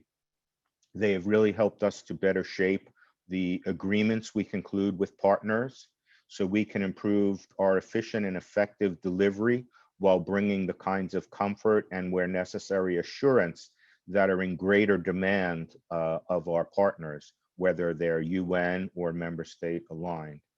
Also, the support we get when we're considering new approaches to projects, some of the bigger initiatives that we've been undertaking, whether that has been S3I or now with some of our new engagements that are coming up that the executive director will be speaking about in her statement tomorrow, such as new initiatives with the government of Mexico, the amount and focus of the need to set in place initially those areas where we can gain better knowledge regarding risk and control measures or enable us to move more confidently as we expand the scope of our service. With that, Madam Chair, I return the floor, and along with Paul, we're available to answer any questions delegations may have. Thank you. I thank you. I thank you, Mr. Provenzano, for his presentation. And I now open the floor for questions and comments that member may have. Please do indicate in the chat function or by raising the hand. For now, I have New Zealand that will deliver a joint statement. New Zealand will be followed by Sweden. It is my pleasure to give the floor to the distinguished ambassador of New Zealand, Ambassador Craig, or who will deliver a statement on a joint statement. You have the floor, Ambassador. Thank you, Madam President, and thank you for giving me the floor. Good morning, good afternoon, colleagues. I'm speaking on behalf of Australia, Belgium, Canada, Denmark, Germany, Iceland, Ireland, the Netherlands, Norway, Sweden, Switzerland, the United Kingdom, the United States, and my own country, New Zealand. First of all, we thank you for the presentations on the annual report of the Office of Audit and Investigations. We were pleased to read about the good work being undertaken by the office and appreciated the detail and disaggregated information on the audits and investigations taken. We note that the annual report from this year and in previous years contains a section on cases that have been registered with the Social and Environmental Compliance Unit within the Office of Audit and Investigation. In the past 6 months, we have found that information and updates about some of these cases arrives regularly via another channel, namely the Global Environment Facility Council. These cases of alleged non-compliance with UNDP's social and environmental standards do get reported by UNDP, but only on an annual basis through the report we are considering today. We do not receive updates from UNDP in the interim period. Some information is available on the Compliance Unit's online case registry, but again, often there is a discrepancy between what we see from the Global Environment Facility and what is on the registry. We would welcome information on how UNDP and the Global Environment Facility coordinate on these cases, including on decisions about release of information to member states and council members.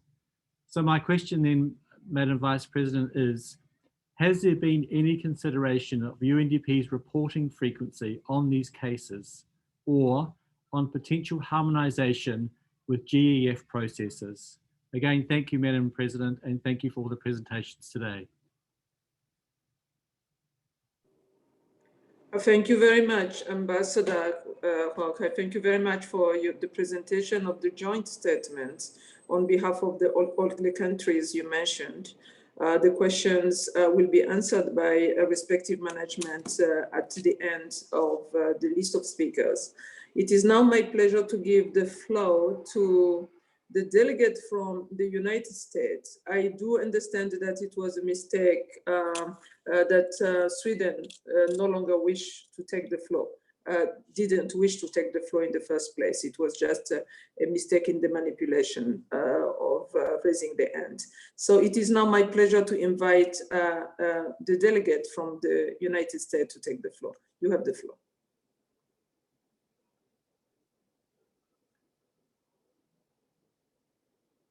US, is the US with us?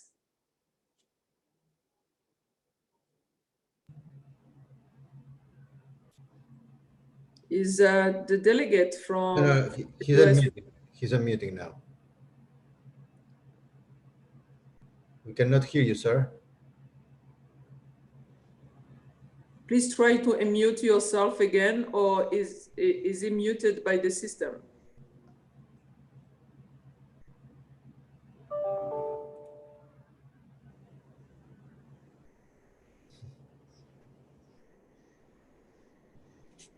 Something is not working. We are unmuting him, but do we have another delegate wishing to take the floor? Please, Jody. If that's the case, I will move to another delegate and come back to the US later. Madam, we don't have any other further request for the floor. Now I see the delegate has unmuted.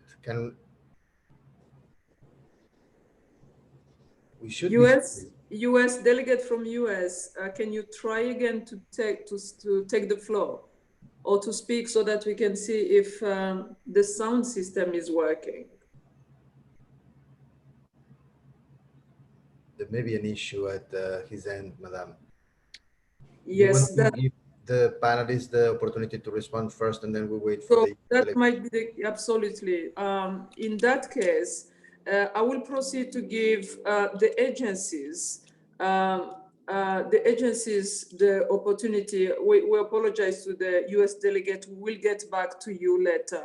And in the meantime, I will give the opportunity to the agencies to respond to questions raised in the joint statement delivered by New Zealand. So this is the time for the agencies to respond. I will probably start with UNDP. Thank you. Just in response to the question related to the JEF, I think the issue is related to the JEF board and discussing the oversight findings and a timing to synchronize them. I will basically let Helge respond, but just wanted to note generally that the number of outstanding, concerns are about 4 projects out of a total portfolio of about 480 projects. But want to turn that back over to Helge. Over. Thank you, Madam Chair. Thank you for giving me the floor. I would like to respond with 2 lines of responses. The first is that OEI has not received any request to harmonize the reporting procedures that have been established with the JEF Council with the Executive Board. So that's the first part of my response. And the second part is that it is, as the director of BMS said, possible to harmonize the arrangements. The arrangement now is that we inform them through the secretariat at JEF if and when we open up a new case of inquiry, whether we do it within the framework of the SECU mandate or we do it within the framework of our investigation mandate. And then we also have established a procedure where we informally brief them at their council meeting twice a year. And I would be happy to discuss arrangements on how we can do it with the Executive Board, whether we do it as part of the formal meetings during the year, or whether we do it informally as part of the meeting, but not formally at the meeting. That's something that can be discussed. From OEI's point of view, both models would work, and I would be pleased to work together with the Executive Board to set up a model which is harmonized with the way we do it for the JEF Council. Back to you, Madam Chair. Thank you. Thank you for this response, Mr. Oostvitten. Much appreciated. I would like now to check again, is the delegate from the US able to speak now? Jody, could you assist us again? Is the delegate from the US able to speak? I see him is unmuting and we should be able to hear him. I think there is an issue with sound at the end. He's not muted at this point. He's actually being made. It's your microphone, Greg. It's your microphone. You are unmuted. Something is going on with your microphone.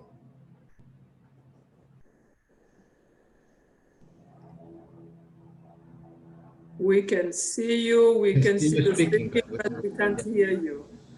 Something is going on with your microphone. You are unmuted.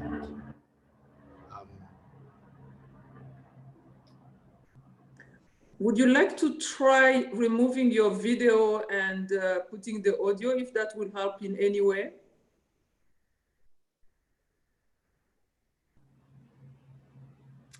You could also post the question in the chat. Danielle.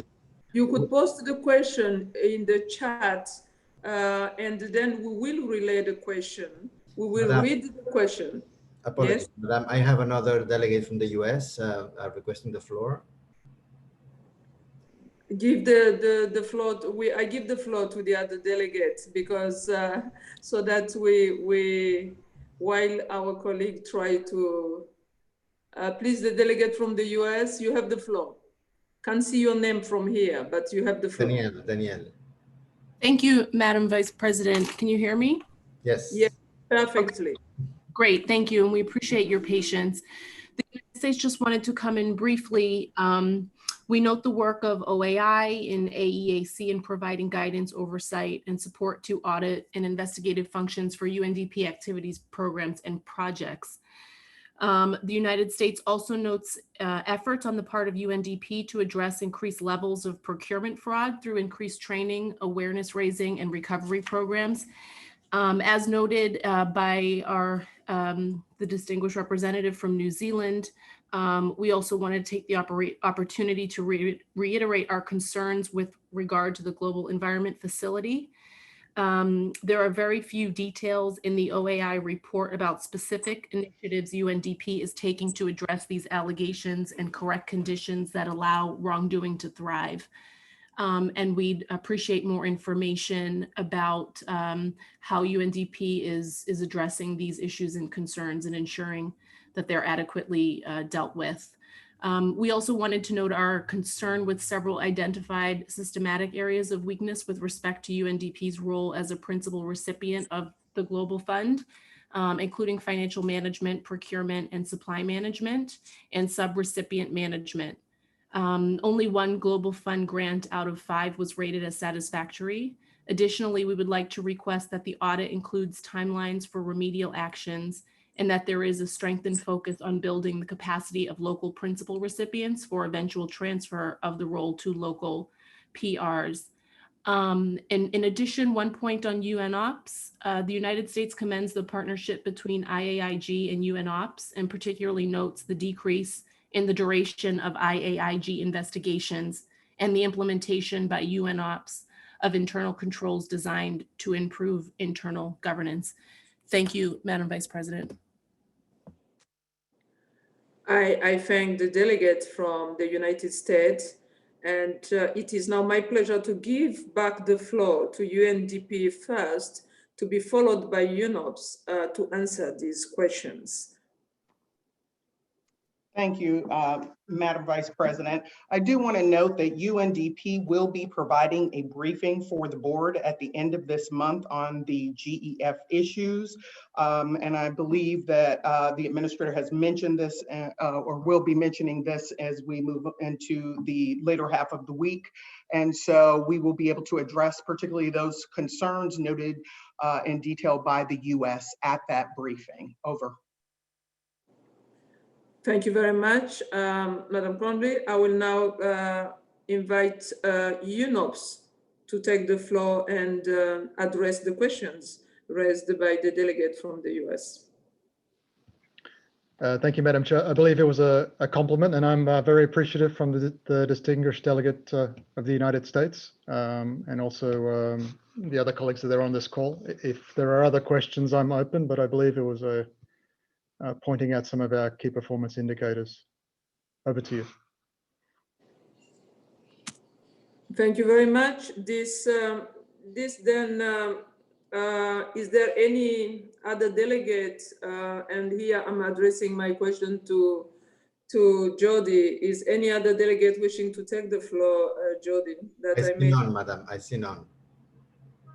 Madam Thank Chair, you. could I have a short intervention, please? This is Helge? Yes. Please. Which country? No, this is Helge from Office of Audit and Investigations, UNDP, Madam. Oh, yes, please. You do have the floor. Thank you so much, Madam Chair. I'd just like to make one brief point about one of the issues that was raised by the distinguished representative from the US regarding information about the GEF portfolio and how the GEF portfolio is managed in UNDP.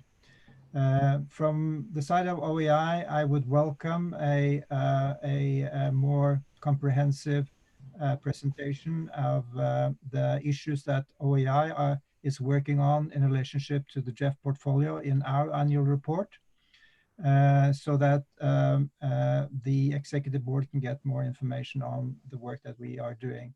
And in addition to that, I'd like to make a brief reference to my previous intervention, where I also welcomed the discussion on how we can support the executive board with a more frequent brief on the GEF portfolio. Back to you, Madam Chair. Thank you. Thank you very much, Mr. Osdefensens, for this additional comments on the GEF and regular updates to the board. There are no further requests for the floor. So at this point, I wish to inform all that a draft decision on this on the agenda item 2, which is on internal audit and investigation, is actually being prepared, negotiated, and we will revert in the course of the week to the decision. This is now this particular item agenda, and we will change the virtual podium to move to agenda item 3. I'm in your hands, Jody. We can proceed, Madam. Everybody's here. Okay. Thank you very much. Thank you very much, Jody. I'm pleased to welcome those who are on this podium for item agenda 3, who are the following: Madam Angelique Crumbly, whom you have already heard, Mr. Peter Liria, who is the Director of UNDP Ethics Office, Mr. Andrew Sableton, also whom we just heard from, Madam Lynn Kinsella, UNFPA Ethics Advisor, Mr. Provenzano, who was with us as well and just spoke, and Madam Catherine Eggs, who's the Chief Ethics and Compliance Officer, UNOPS. I will first give the floor to Mr. Peter Liria. You have the floor, sir. Madam Vice President, Mr. President, distinguished members of the Executive Board, ladies and gentlemen. In the interest of time, I have just trimmed my statement to an abbreviated version. A reminder that my full statement is available on the PaperSmart website. I am pleased to present the 2019 report of the Ethics Office of UNDP. The UNDP administrator established the office in 2007 with an overall mandate to cultivate and nurture a culture of ethics, integrity, and accountability in UNDP. And this is my 12th report to the Executive Board, reviewing the progress made in each of the functional areas of the Ethics Office mandate last year. The Ethics Office operates on principles of independence, impartiality, and confidentiality. It supports all UNDP staff, non-staff, and management in maintaining the highest standards of conduct and reinforcing UNDP values. And ethical behavior and ethical business decision-making constitute critical elements of effective and trustworthy organizational performance, the Ethics Office is highly encouraged by the manner in which UNDP has continued to embed ethics in its operations and how swiftly it has addressed issues affecting its personnel and the civic society in which we operate. As a result, the office does not issue any management recommendations for 2019 reporting period. 2019 was another successful and record-breaking year for the Ethics Office. I am pleased to report that the office achieved or exceeded most of its work plan for the last year. The provision of practical and impactful advice and guidance on a strict confidential basis is a fundamental component of the Ethics Office mandate. By providing clear, pragmatic, and actionable advice, the office enables personnel to manage potential conflicts of interest and resolve ethical dilemmas before they become major problems for the organization. The number of UNDP personnel seeking ethics advice and guidance continues to increase each year, and in 2019, the office set another annual record of 1,120 service requests, up from 1,067 in 2018, and a 74% from the 643 in 2015. During the pandemic this year, these numbers continued at the same rate. Because of these increases, UNDP management has authorized the hiring of a full-time ethics professional at the P3 level who joined the office last October. During 2019, the office also provided live ethics training to a record high 2131 UNDP personnel compared to 1570 personnel in 2018. The 2020 numbers already are over 1,100 trained live via the web despite the pandemic. The 2019 trainings occurred at various country offices, regional hubs, headquarters, and regional management meetings, which usually led to new requests for country office trainings. And the Ethics Office tailors these trainings to the specific needs of each office, focusing on the issues and risks and the latest country level staff survey results. Also, as of year-end 2019, 13,633 UNDP personnel completed mandatory online ethics training, and another 1,900 completed 3 voluntary ethics training modules on sub areas of interest. Finally, in 2019, ethics also had the invaluable opportunity to personally address all new resident representatives at their induction. Setting the tone early in UN reform permitted ethics to make a lasting impression on the incoming crop of leaders. Continuing to raise ethics awareness, the director issued nearly 500 Twitter tweets and Yammer posts to circulate ethics articles, surveys, and opinion pieces. These are all in addition to staff broadcasts, bulletins, brochures, etc. You'll also recall that in 2017, UNDP adopted its own interactive and comprehensive code of ethics, similar to what is found in best practice of private and governmental sector. In 2019, the UNDP code was recognized by Business Performance Improvement Resource, a New Zealand-based organization that identifies and showcases business excellence and best business practices. Last year, the Ethics Office also joined with UNDP's Office of Human Resources and released Welcome to UNDP, a mobile app that provides essential UNDP information, including a robust ethics section. During 2019, the Ethics Office completed its 13th annual financial disclosure program, covering 1,276 filers. Based on disclosures made, the office issued advice to 182 of those filers. Finally, on UNDP's whistleblower protection, the protection against retaliation program continued to evolve. The Ethics Office received 47 inquiries last year relating to protection, 35 of which were requests for policy information and advice. And the remaining 12 matters were formal allegations of retaliation, 8 of which came from individuals holding UNDP administered contracts, but actually working for non-UNDP offices. Only 4 came from staff in UNDP offices. After comprehensive preliminary assessments, the office determined that prima facie cases of retaliation had not been established in 8 matters. In one other case, the complainant opted to abandon the complaint. For each no prima facie retaliation finding, the office advised complainants of other appropriate internal recourse mechanisms to address those matters. In the interest of time, I will dispense with the normal summaries of the 3 prima facie cases. But it is critical to note that complainants seeking to contest a no prima facie retaliation finding may refer the matter to the chairperson of the ethics panel of the UN for an independent review. In 2019, 4 such retaliation complainants did so, but all 4 cases were upheld by the UN, the EPUN, Ethics Panel of the UN chairperson. In closing, an organization's workplace culture ultimately drives how individuals behave, how decisions are made, and how an organization is perceived by its stakeholders. By regularly communicating and advocating for UNDP ethical values and requirements, and by providing pragmatic advice that promotes business practices and decisions based on fairness, principled stewardship, and accountability, the Ethics Office plays a critical role in supporting and protecting the integrity of UNDP programming and service delivery. Madam Chairperson and distinguished delegates, I thank you for your attention. I thank Mr. Liria for his presentation, and I thank him also more particularly for respecting the time. I now give the floor to Madam Crumbly to present the management response, and once again encourage all to remain brief as possible and concise, because all the extensive responses can be made available on PaperSmart. Thank you very much. You have the floor, Madam Crumbly.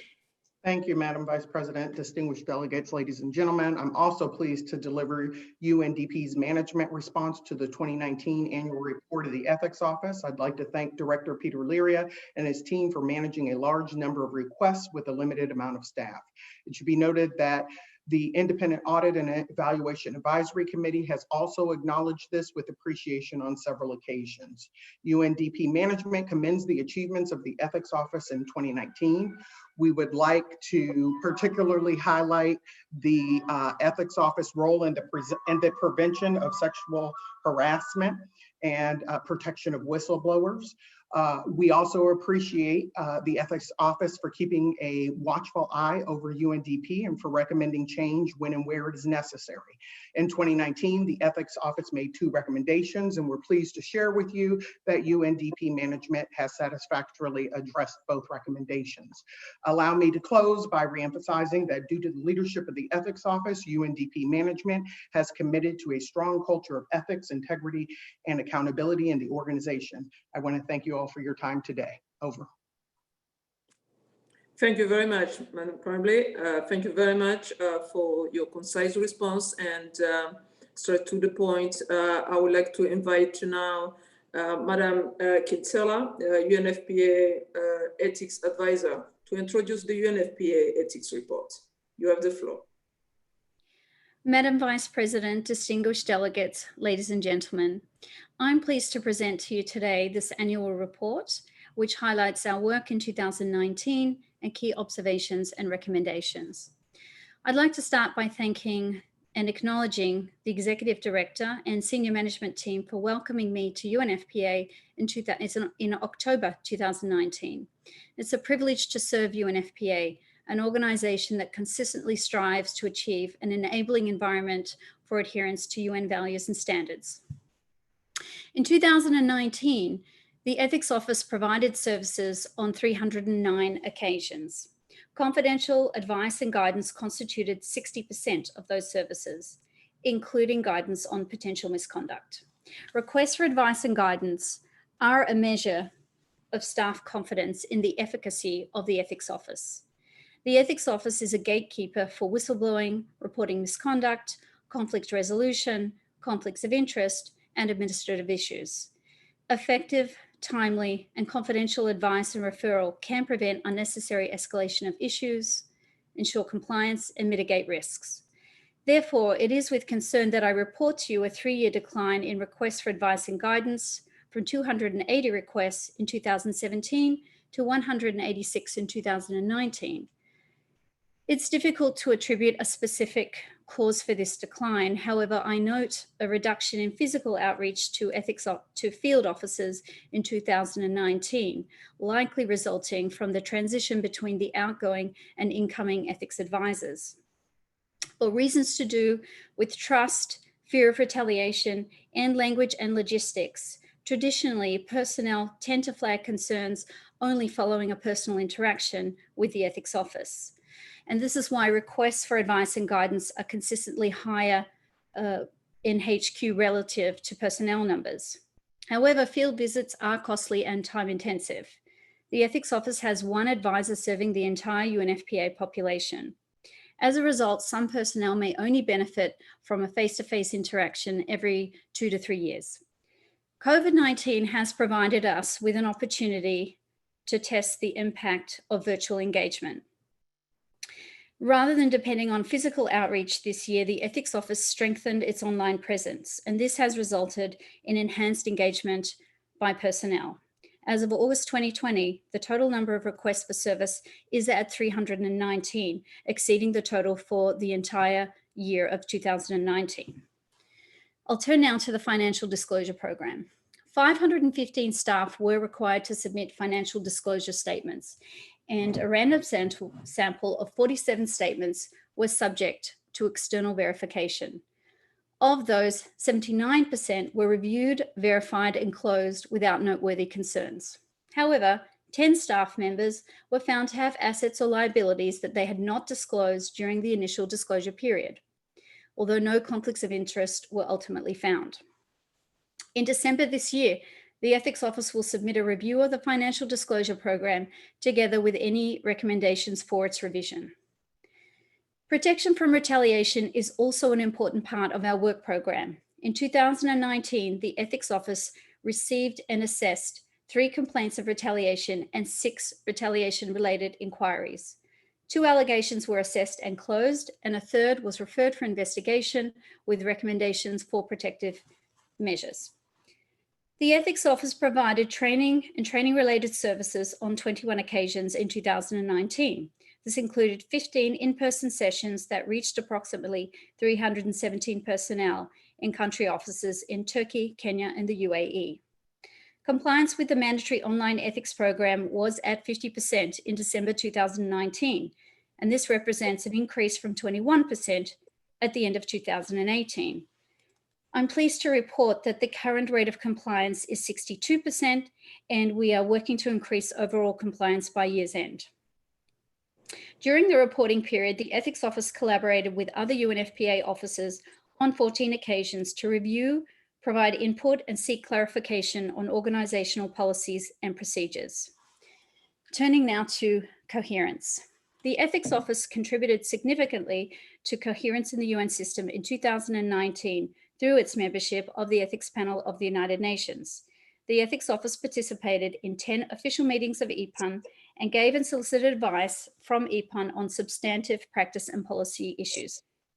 These meetings provide a community of practice for free and confidential consultation between ethics advisors and assist in harmonizing the application of ethics in the UN system. Finally, I'd like to leave you with some observations and recommendations. Following the Me Too movement and a global revision of the way in which we define and respond to sexual harassment, the Black Lives Matter movement has prompted swift action by organizations around the world, including UNFPA, to promote equity and diversity. We may well be in a golden age of accountability, and what we're witnessing is not an increase in behaviors such as sexual harassment and racism, but rather a greater willingness to speak up. Most whistleblowers are motivated by a deep sense of loyalty to the organization. While many who witness wrongdoing stay silent for fears of reprisal or futility, those who do raise concerns are demonstrating their faith that reporting can make a difference. In order to meet this promise, we must continue to position ourselves to respond in a timely, confidential, and professional manner. This requires ongoing review of practices and resources, but it also asks us to seize opportunities for innovation, collaboration with our sister organizations, and to create efficiencies where we can. I look forward to meeting this challenge in the year ahead, and I welcome your comments and guidance. Thank you very much. Thank you very much. I will be trying to signal by my end instead of interrupting you, trying to signal by my end when the time is over. So thank you very much, Madam Quintela. And I will now, for your presentation, formative, and I would like to turn now to Mr. Sabaton. to provide us with the management response. Again, as we presented Mr. Sabaton in the previous session, is the UNFPA Acting Deputy Executive Director for Management. You have the floor, sir. Thank you, Madam Chair. Madam Chair, distinguished members of the Executive Board, colleagues, ladies and gentlemen, I'm pleased to present UNFPA's management response to the report of the Ethics Office. UNFPA management wishes to thank our ethics advisor, Leanne Casella, for the fruitful collaboration so far. We acknowledge with appreciation the work of the Ethics Office and the accomplishment of its mandated activities for 2019. We commend the Ethics Office for its continuing work to promote a culture of integrity and encourage ethical behaviour among all UNFPA personnel. In particular, we would like to commend the Ethics Advisor for responding to 309 requests across the organisation regarding ethical issues. We also note that the work of the Ethics Advisor showed a decrease in requests for advisory services from 257 in 2018 to 186 in 2019. And we welcome the suggestion of further analysis and review by the Ethics Office to ascertain possible reasons for this downward trend. Furthermore, management would like to express our appreciation for the work of the Ethics Office, which has included the provision of and you'll have to apologise because my computer is computing now. Furthermore, management would like to express our appreciation for the work of the Ethics Office, which has included the provision of guidance and advice to staff, personnel and management, the administration of the Financial Disclosure Programme, and standards development, training and education. We especially thank the Ethics Advisor for involvement in the organisation-wide Culture Change Initiative and the facilitation of cross-regional change management workshops with staff and personnel, embedding a focus on values and ethical standards into this work. Management notes the Ethics Office finding that for financial disclosures, 10 of the 47 sampled cases were not fully and accurately completed, and finds this concerning, although we are pleased that no conflict of interest was ultimately found. We will continue working with the Ethics Office to address this issue and support the recommendation to review the programme to determine whether it is fit for purpose. We note with a great appreciation the continued training, education and outreach activities. We happily note the completion rate for the online training programme, Ethics and Integrity at the UN Population Fund, increased from 21% to 50%, and encourage further promotion of this training programme to staff and personnel. Management notes the proposal of innovation in training and outreach in 2020, utilising a method of collaboration with other UN agencies to ensure a broader reach should the Ethics Office of the United Nations endorse this, Ethics Panel of the United Nations endorse this. The Ethics Office close collaboration with the other members of the Ethics Panel of the United Nations and the Ethics Network of multilateral organisations is well noted and welcomed. Madam Chair, as in previous years, UNFPA complements the Ethics Office on continuing to strengthen the services that it provides under the mandated areas of work and will continue to provide strong support to that work.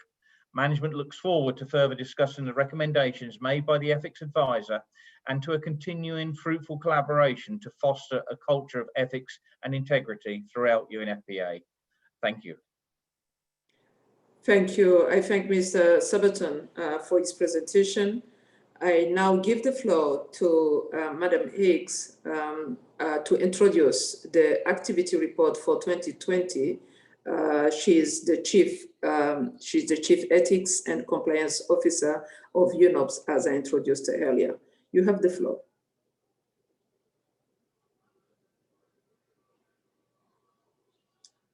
Madam Higgs, are you with us?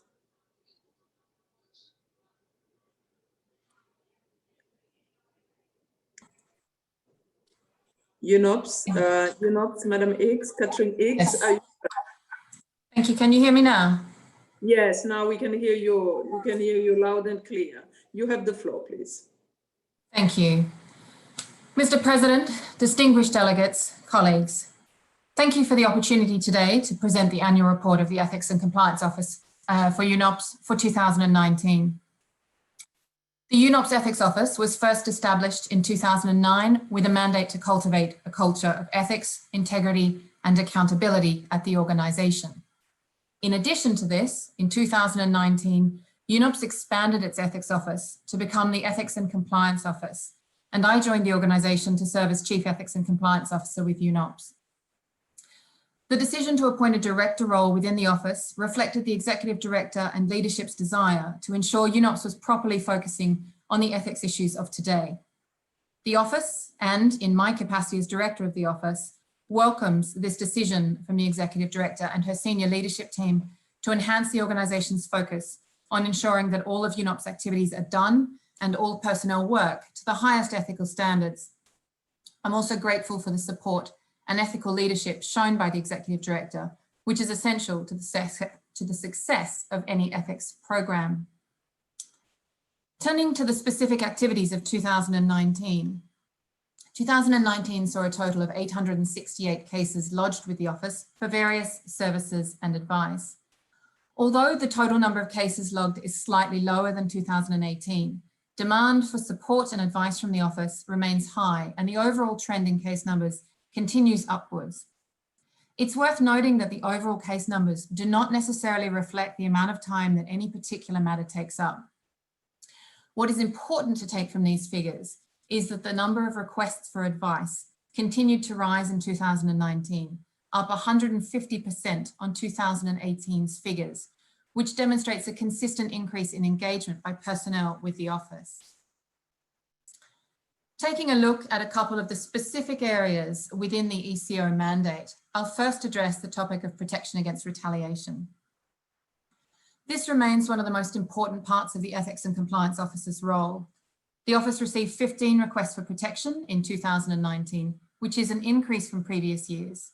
However, we do not view this increase as indicative of a growing culture of retaliation within UNOPS, but rather we consider the increase in cases to be attributable to greater visibility of the office and greater confidence among personnel in speaking up. That said, there is always room to continue to foster both these sentiments in personnel. On arrival at UNOPS, I commissioned an external independent review of UNOPS protection and retaliation policies and procedures at the end of 2019 in order to ensure that they are fit for purpose and meeting international good practice. The results of that review and consequential actions will be reported on in the 2020 report. In 2019, 6 of the 15 requests received related to allegations of retaliation by a single individual who is not, in fact, a member of UNOPS personnel. Those cases were resolved through direct negotiations with the relevant part of the United Nations. It is important to note that the reason those cases were resolved by that method was due to challenges as to how whistleblower protection procedures should operate in circumstances of cross-agency personnel. While the cases have been resolved, there remains an outstanding issue which needs to be addressed within the United Nations around how such cases will be managed going forward. At this time, I am taking that matter up with my fellow members of the Ethics Panel of the United Nations to explore a suitable and pragmatic solution.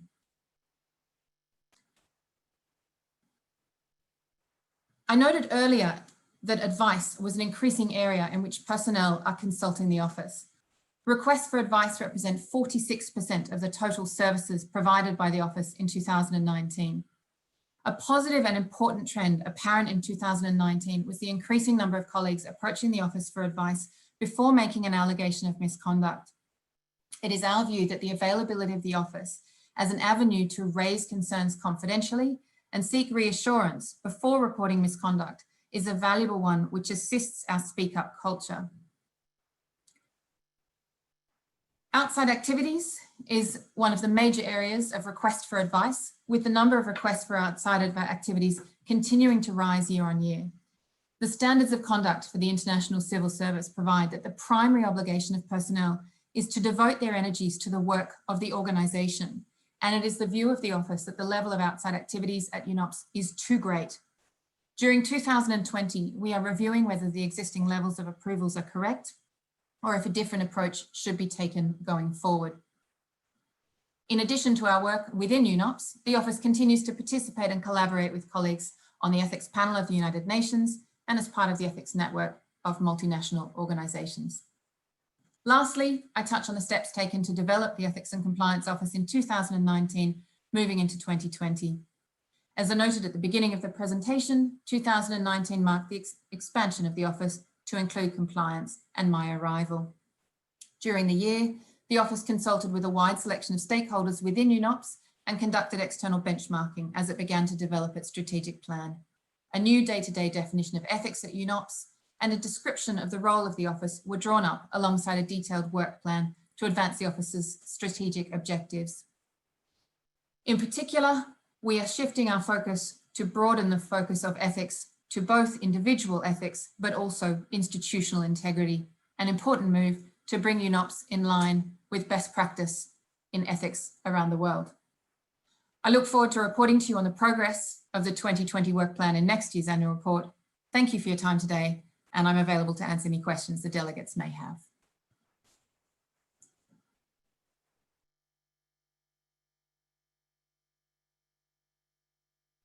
Madam Chair, you are on mute. Oh, sorry for that.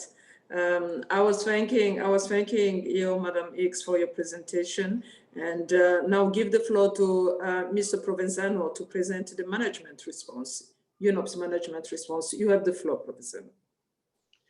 Thank you, Madam Chair. UNOPS management certainly appreciates and values the relationship we have with Kate and her team. This development of the Ethics and Compliance Office has been a major focus for the Executive Director, and we're very pleased to see its continued growth and development in the direction that we're going. In that regard, we continue to support the strengthening and focus of the work of the office. And in particular, management would like to highlight that this greater support in assisting personnel that has come about since Kate's arrival and the expansion of the work of the office is really to help to focus not only on typical compliance areas, which has historically been a major focus of the ethics function, but also look more towards focus on risk management and aspirational focus so that all our personnel can always move forward with that kind of focus and face the challenges in their day-to-day work and lives. In this respect, we're also grateful how the Ethics and Compliance Office is bringing international best practices into the work of the office and in particular in the work plan ahead. In that regard, we certainly support the direction and the work for 2020 and beyond. We would also like to commend the Ethics and Compliance Office for the work in 2019. We certainly welcome the growth that we have seen in the incoming number of requests for advice. It's always better from our perspective when people are coming forward and asking for advice rather than someone is looking after them after they have done something. So in this regard, this kind of proactive directive helping us with our speak up culture is certainly an important development. The points that have been raised to highlight the issue of cross relationship with organizations and the issue of addressing protection against retaliation in these multi-organizational settings is a critical one, especially for an organization like UNOPS, which is a service provider to the other organizations. And so therefore, we will continually run into situations where our personnel are interacting with those of other organizations. And when these kinds of situations arrive, we would like to have a very practical and able response to those kinds of situations. So with that, Madam Chair, and in the interest of the time, and I would turn the floor back to you and to delegations to answer any questions that you may have. Thank you. Thank you very much. Thank you very much, Mr. Provenzano, for your response. I'm now opening the floor for any comments or questions from delegates. Please do indicate in the chat session, or raise your hand as well in the chat session if you have any question or comment that you would like to share with with the presenters. I see none. I see none, which seems to be an indication that the presentations were thorough and clear to all participants. With that, I would like to inform you, and unless you indicate to me otherwise, if you received any expression, Jody. No, so, madam. Thank you very much. This then will conclude our discussion of the reports of the ethics officers. And I would like to inform you that we will change again a virtual platform and continue with, which is now this early afternoon session, with the agenda item number 4 on protection against sexual exploitation and abuse and sexual harassment. For this item, I'm pleased to welcome Madam Angelique Cromley, whom you are now all accustomed to, who has been with us for the previous two items rather. Madam Diane Keita, who is the Deputy Executive Director for Program UNFPA, and Madam Marianne Romain de la Touche, who is UNOPS Chief Financial Officer and Director of Administration. I will first give the floor to Madam Diane Keita. You have the floor, Madam.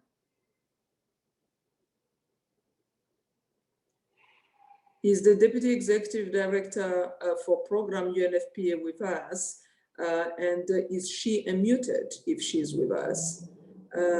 I restate, you have the floor, Madam. Madam Kate is with us and she's co-host, so can mute her own computer. Let me. Okay, now yes. Yes, excellent. My apology, Madam Chair. Not at all, you're welcome. And as you're going to take the floor, this is of course, it's a pleasure to congratulate you. I think it is the first time you're addressing our board in your new capacity. We do congratulate you on your appointment as Deputy Executive Director and very much look forward to working with you. Rest assured of the support of the board. Madam Chair, Murakoze Chane Chane. Madam Chair, Excellencies, distinguished member of the Executive Board, colleagues, ladies and gentlemen, I am pleased to present an update on the work of UNFPA to end sexual exploitation and abuse and sexual harassment. Protection from sexual wrongdoing remains a key priority for UNFPA, and more than ever, during this major health crisis, UNFPA is committed to zero tolerance for all forms of sexual wrongdoing and will protect and assist any victim of such wrongdoing. We know that public health emergencies increase the risk of gender-based violence, including sexual and exploitation abuse, sexual harassment, and domestic violence. UNFPA has integrated protection against sexual wrongdoing into all activities during the pandemic and has taken a number of immediate action to ensure implementation across the organization. Our core priorities now are to ensure that focal point and alternate for protection from sexual exploitation and abuse are working and can be reached in all duty stations. Reporting and complaints mechanisms are functional and accessible. Assistance referral service for victims are available and updated as necessary. And new personnel and partners must be aware of the standard of conduct expected and receive respective training. Virtual sessions were held with 122 respective focal points worldwide to reinforce this priority and hear about concrete challenges on the ground. Technical guidance was also provided to all head of offices. We see that country offices have developed innovative solutions to respond to this new reality.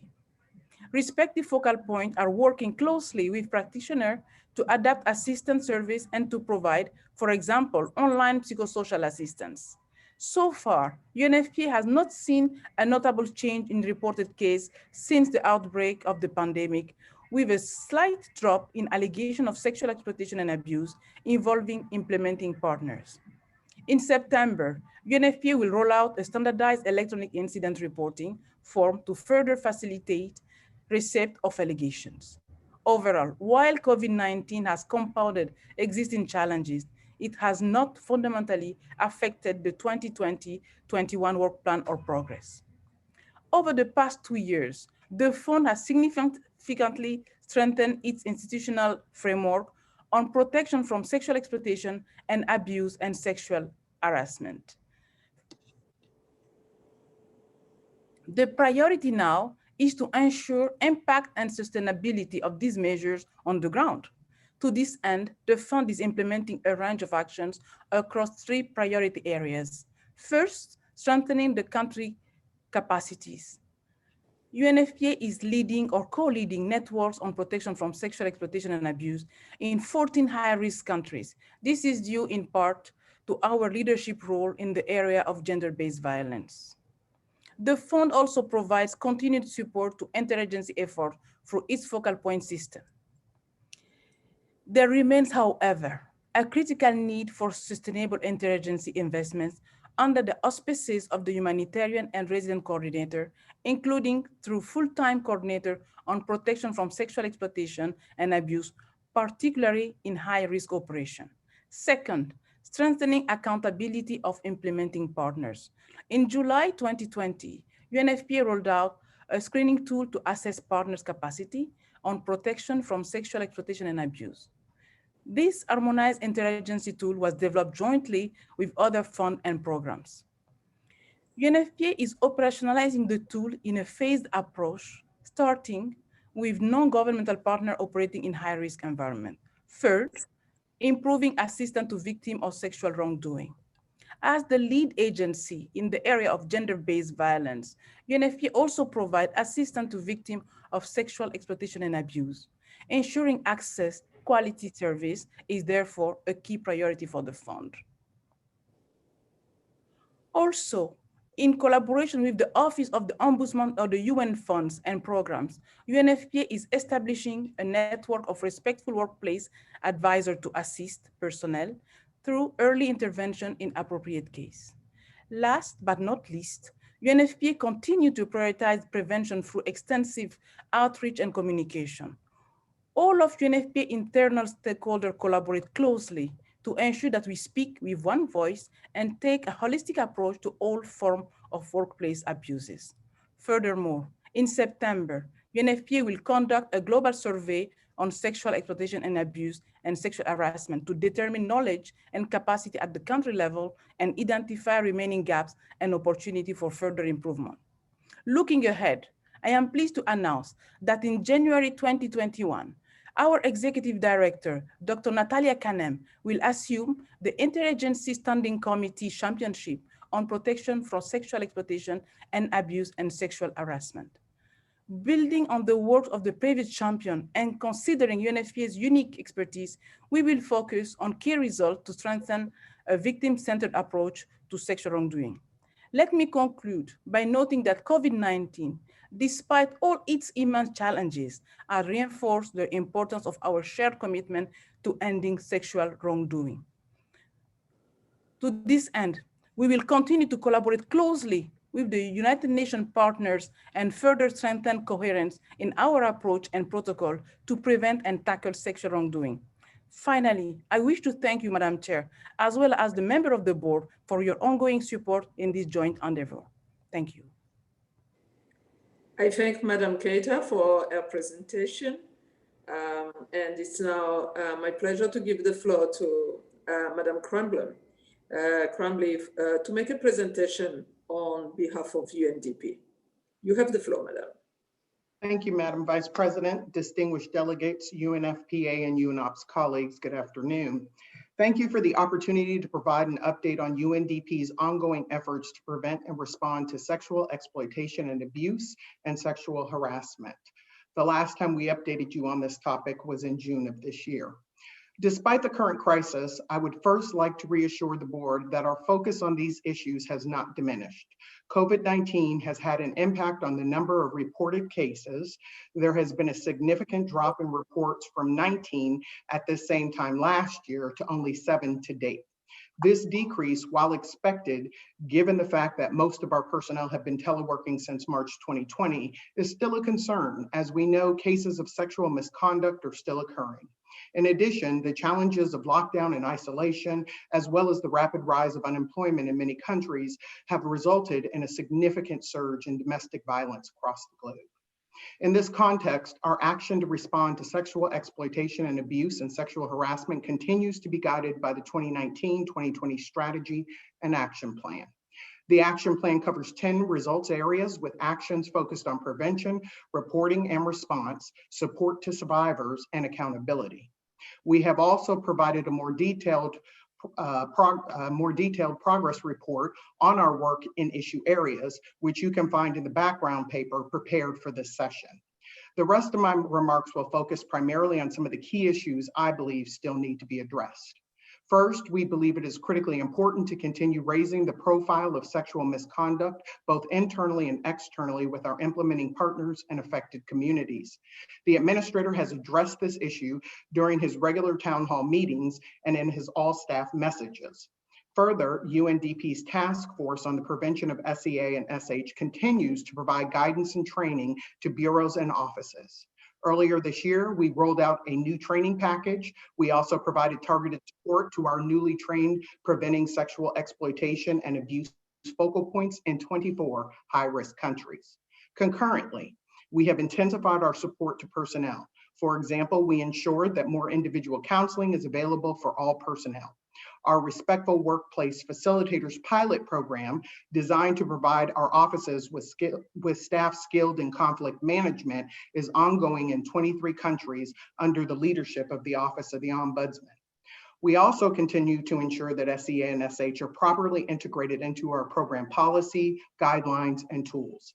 Different measures aim to ensure that those responsible for designing UNDP programs and projects, including our COVID-19 response programs, identify SEA and SH related risks early in the process, include respective risk mitigation measures in the design of the programs.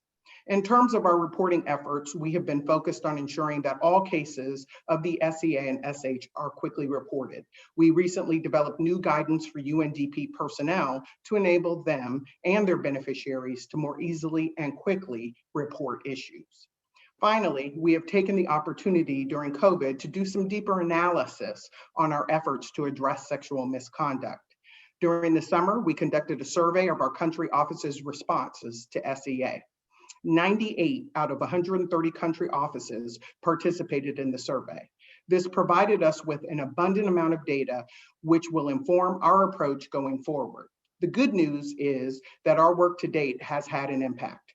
93% of respondents said that their personnel are well informed about the issue and how to respond to cases, and 71% indicated that they have local victim survivor support mechanisms in place. However, we understand that there is still work that needs to be done. For example, only 41% of respondents indicated that they have community-based complaint mechanisms in place, and only 40% believe that SEA and SH is properly reflected in their program and project risk catalogs. As we gradually return to the office, we can expect the number of reports to increase and are preparing to address that uptick. Based on our experience with COVID-19 and the results of the survey, we will also reflect on how best to strengthen our strategy and action plan. It is clear that the fundamental principles behind our response remain valid. For example, strong leadership by senior management and interagency collaboration are critical. We also need to continue focusing on prevention. In doing so, we will continue to work with our personnel, implementing partners, and other stakeholders, ensuring that local reporting and support mechanisms are not only in place, but are also accessible and effective. Let me end by thanking you for supporting us in our efforts to address these important issues. I would also like to thank our colleagues from UNFPA and UNOPS for the great collaboration in this area. With that, I turn it over to you, Vice President. I thank you very much. I thank you very much, Madam Cranley, for your presentation.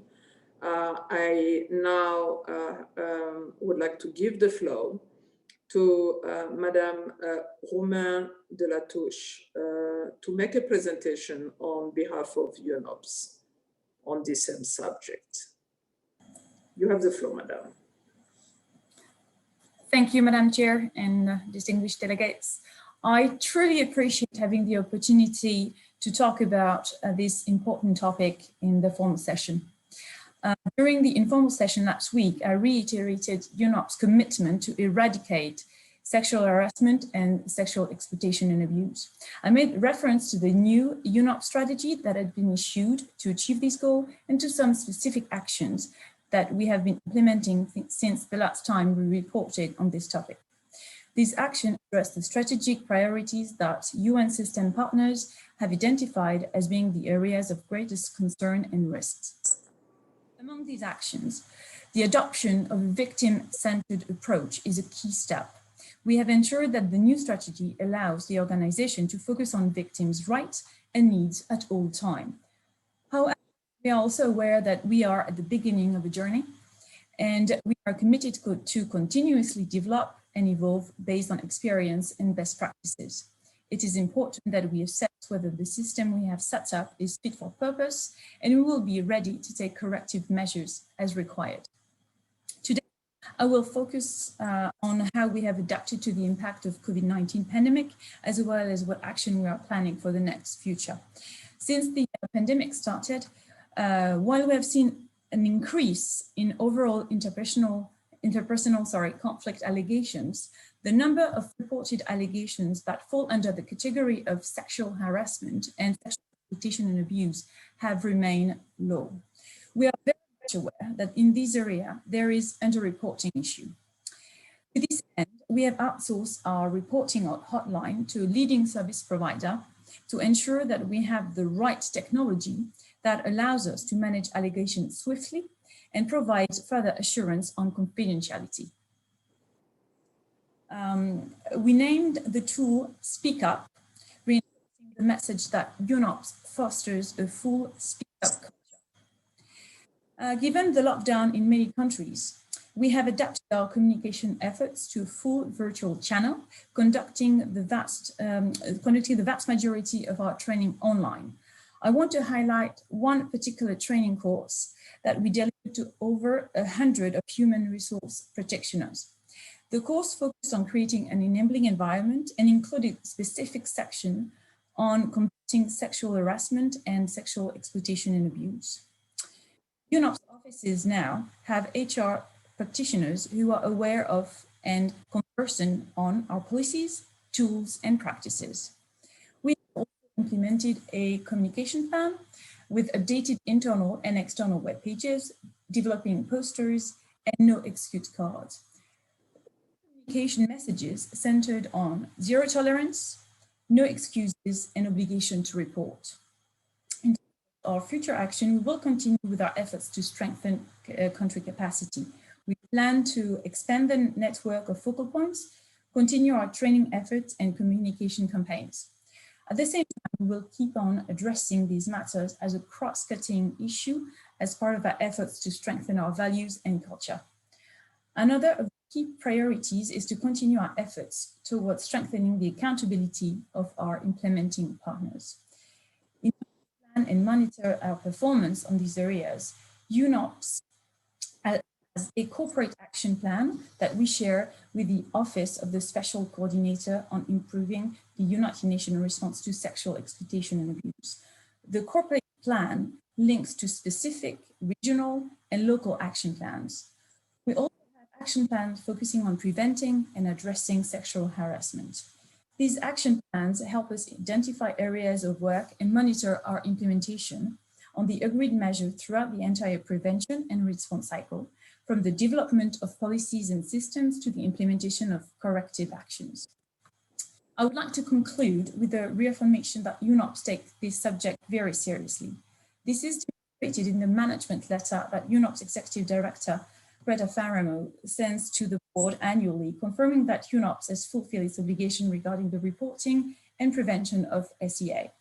This letter is the result of a global exercise where we ask UNOPS leaders, including HQ, regional and country directors, to assume personal accountability through signature of equivalent letters confirming that they are not aware of any unreported allegations and that they have ensured the appropriate training and awareness for their teams. We will do this exercise in the coming year. Madam Chair and distinguished member of the board, thank you very much for your attention. We thank you very much, Madame de la Touche, for your presentation.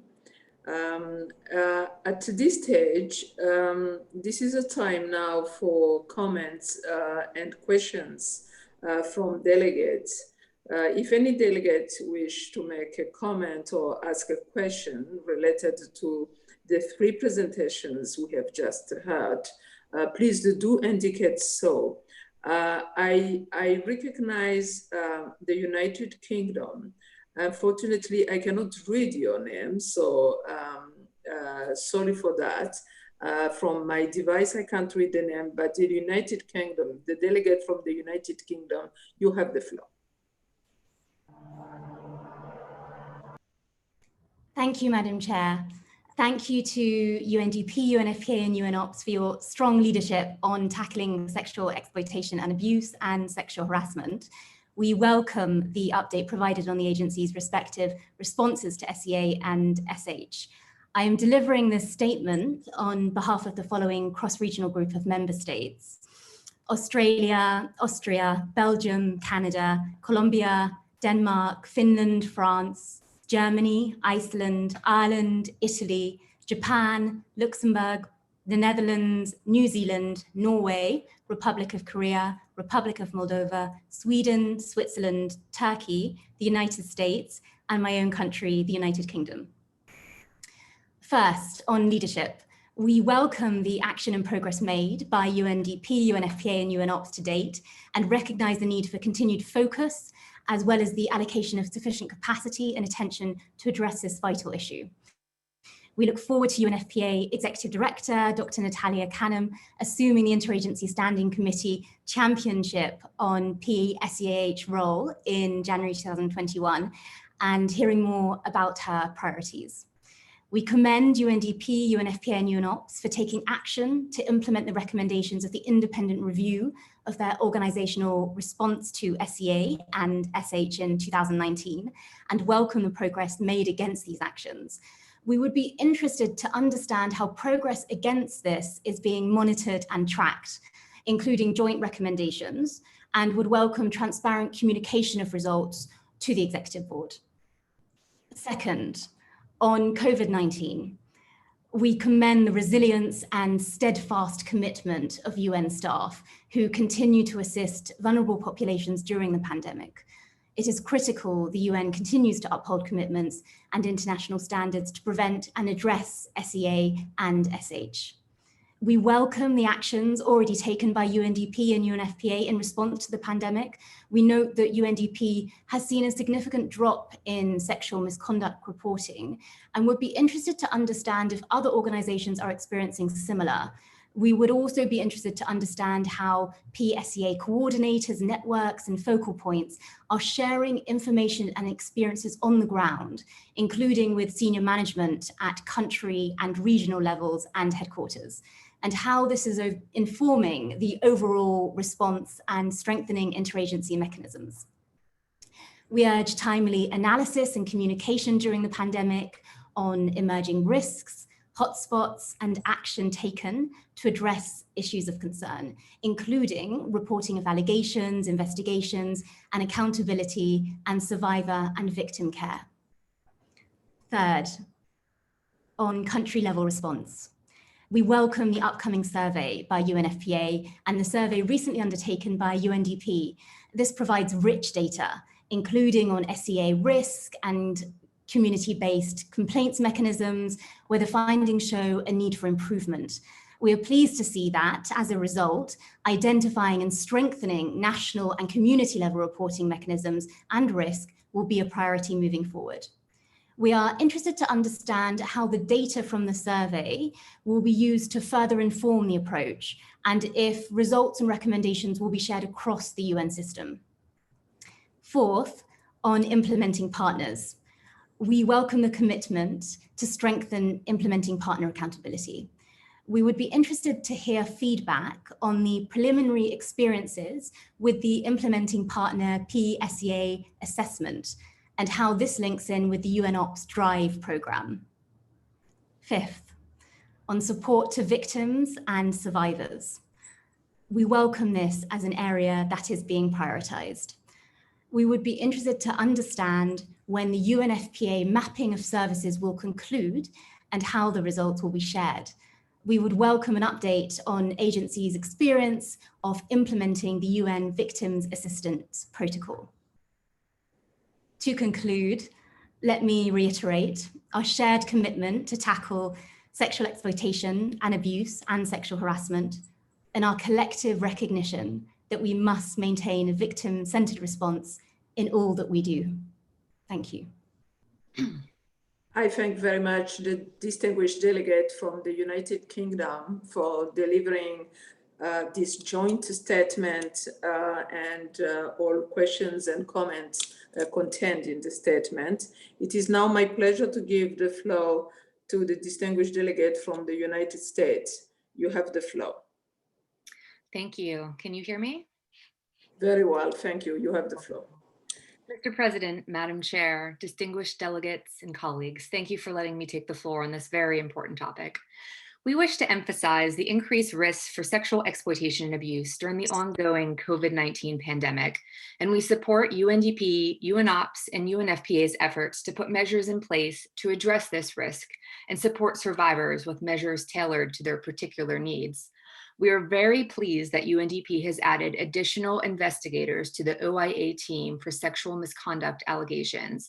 Strengthening investigative capacity is essential for increasing accountability and ensuring that sexual misconduct cases are handled without delay. We also applaud UNOPS's efforts to strengthen accountability of its suppliers through both due diligence assessments that include PSCA-related questions and through the tender process as a means of addressing SCA and sexual harassment. The plans for expanding this approach to all implementing partners will be critical to building accountability for PSCA as broadly and as downstream as possible.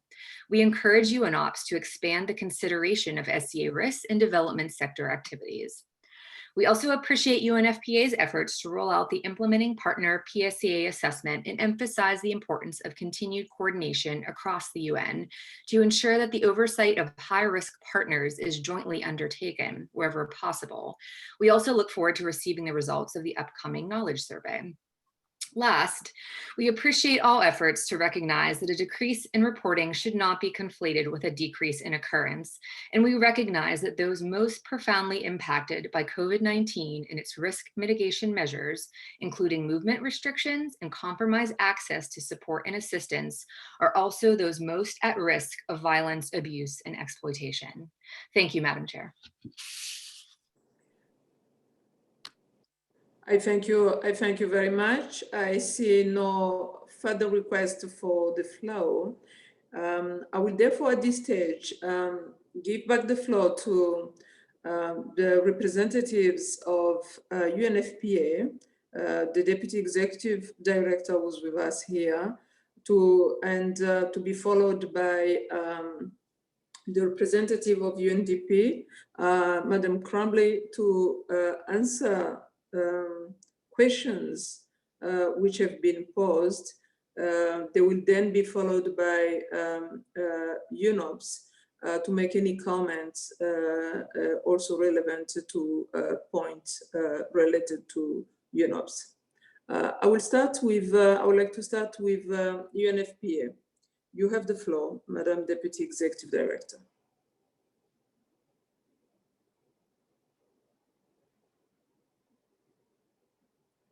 As you prepare to take the floor, I would like each agency to limit their comments and responses to not more than 3 minutes in the interest of time. We are reaching the limits of time devoted to this session.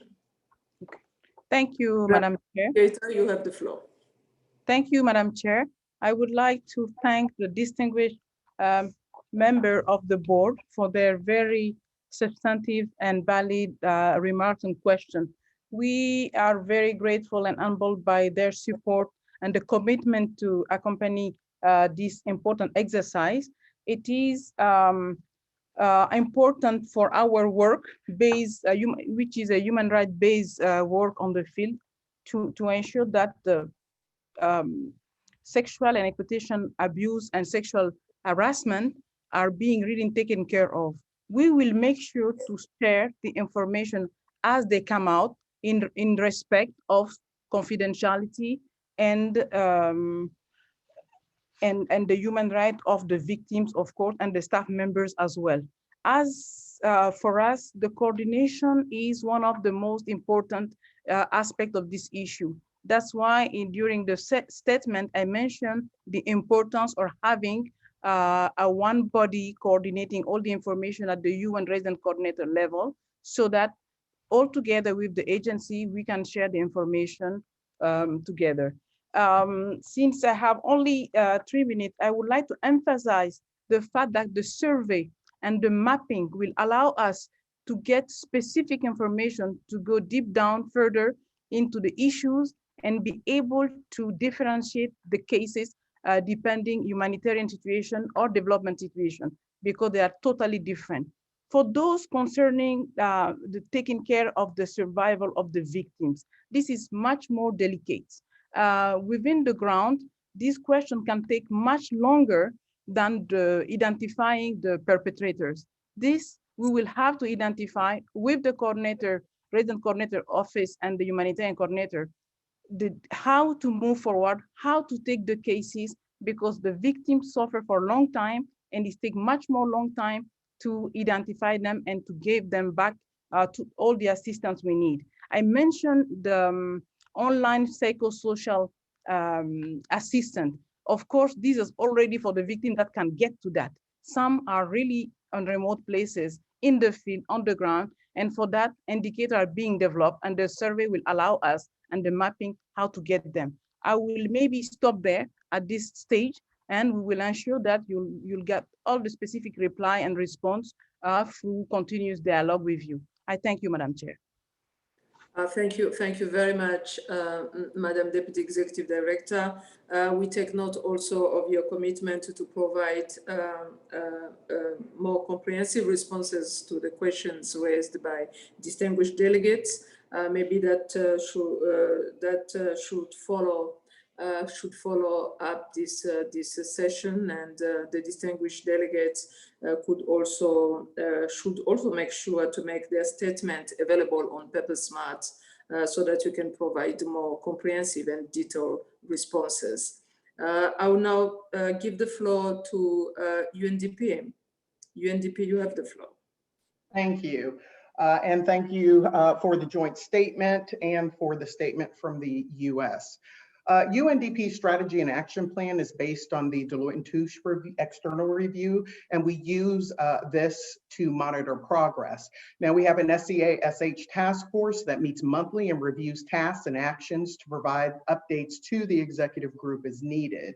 In terms of implementing partners, we have strengthened the implementing partner capacity assessment to consider SEA and SH, and we've also conducted recent webinars to educate country offices on how to identify and address SEA and SH. And in terms of victim or survivor support, we're pleased to see through the survey that a good portion of our country offices have mechanisms in place, as I noted in my statement. And I think we believe it'll be useful to find out more, like what are they joint, what lessons learned, and that's going to be one of our key priorities for follow-up. So with that, I just want to note that we'll continue to brief the executive board through regular updates, and I will turn it back over to you, Madam Chair. Thank you. Thank you very much. Thank you very much for your response. I will now give the floor to UNOPS if you wish to make any comment to the questions and comments made by the distinguished delegates, one on behalf of a group and the delegate from the US. You have the floor, UNOPS. Thank you very much, Madam Chair. And thank you very much for the very interesting question. We are, in terms of the recommendation, we do monitor and track the progress. We have implemented most of these recommendations, and we are happy to provide more communication on it in the future. As I mentioned in my speech, we have not seen a major drop in allegation cases. However, it's true that it's a bit slow, but I think that overall on the reporting side, we are on the side. We have established a network of focal points in the field, especially in the riskier areas, and we do have regular sessions and training with them to ensure that we can also have their feedback and incorporate their feedback and their field experience to our policies and guidance. And finally, a short comment on the DRIVE program that was mentioned. It's a due diligence program and mechanism that we have, and that is quite extensive for our vendors. And we are in the process of trying to replicate it for implementing partners. So it's really something that we're working on. At the moment, it's different units taking care of it, and we want to harmonize that. Thank you very much. Thank you very much. Thank you very much for your response. And once again, I would like to thank very much the delegates who have asked those questions, very pertinent questions, and make those comments to allow additional information to be provided and shared. If I was not sharing this particular session, I would certainly had aligned myself to the questions asked. This is a subject that is very dear to myself and to my country. At this point in time, if I hear no objections, I will take it that the Executive Board wishes to take note of the presentations made by UNDP, UNFPA, and UNOPS on protection against sexual exploitations and abuse and sexual harassment. It is so decided. Before adjourning the morning, it's no longer morning meeting. Before adjourning these last three sessions, this last session, and this entire first day, morning and early afternoon, I wish to remind delegations that from 1 to 3 p.m. there will be informal consultations on draft decisions. We will reconvene at 3 p.m. to continue the joint segment. With this, the meeting is adjourned. Thank you, Madam Chair.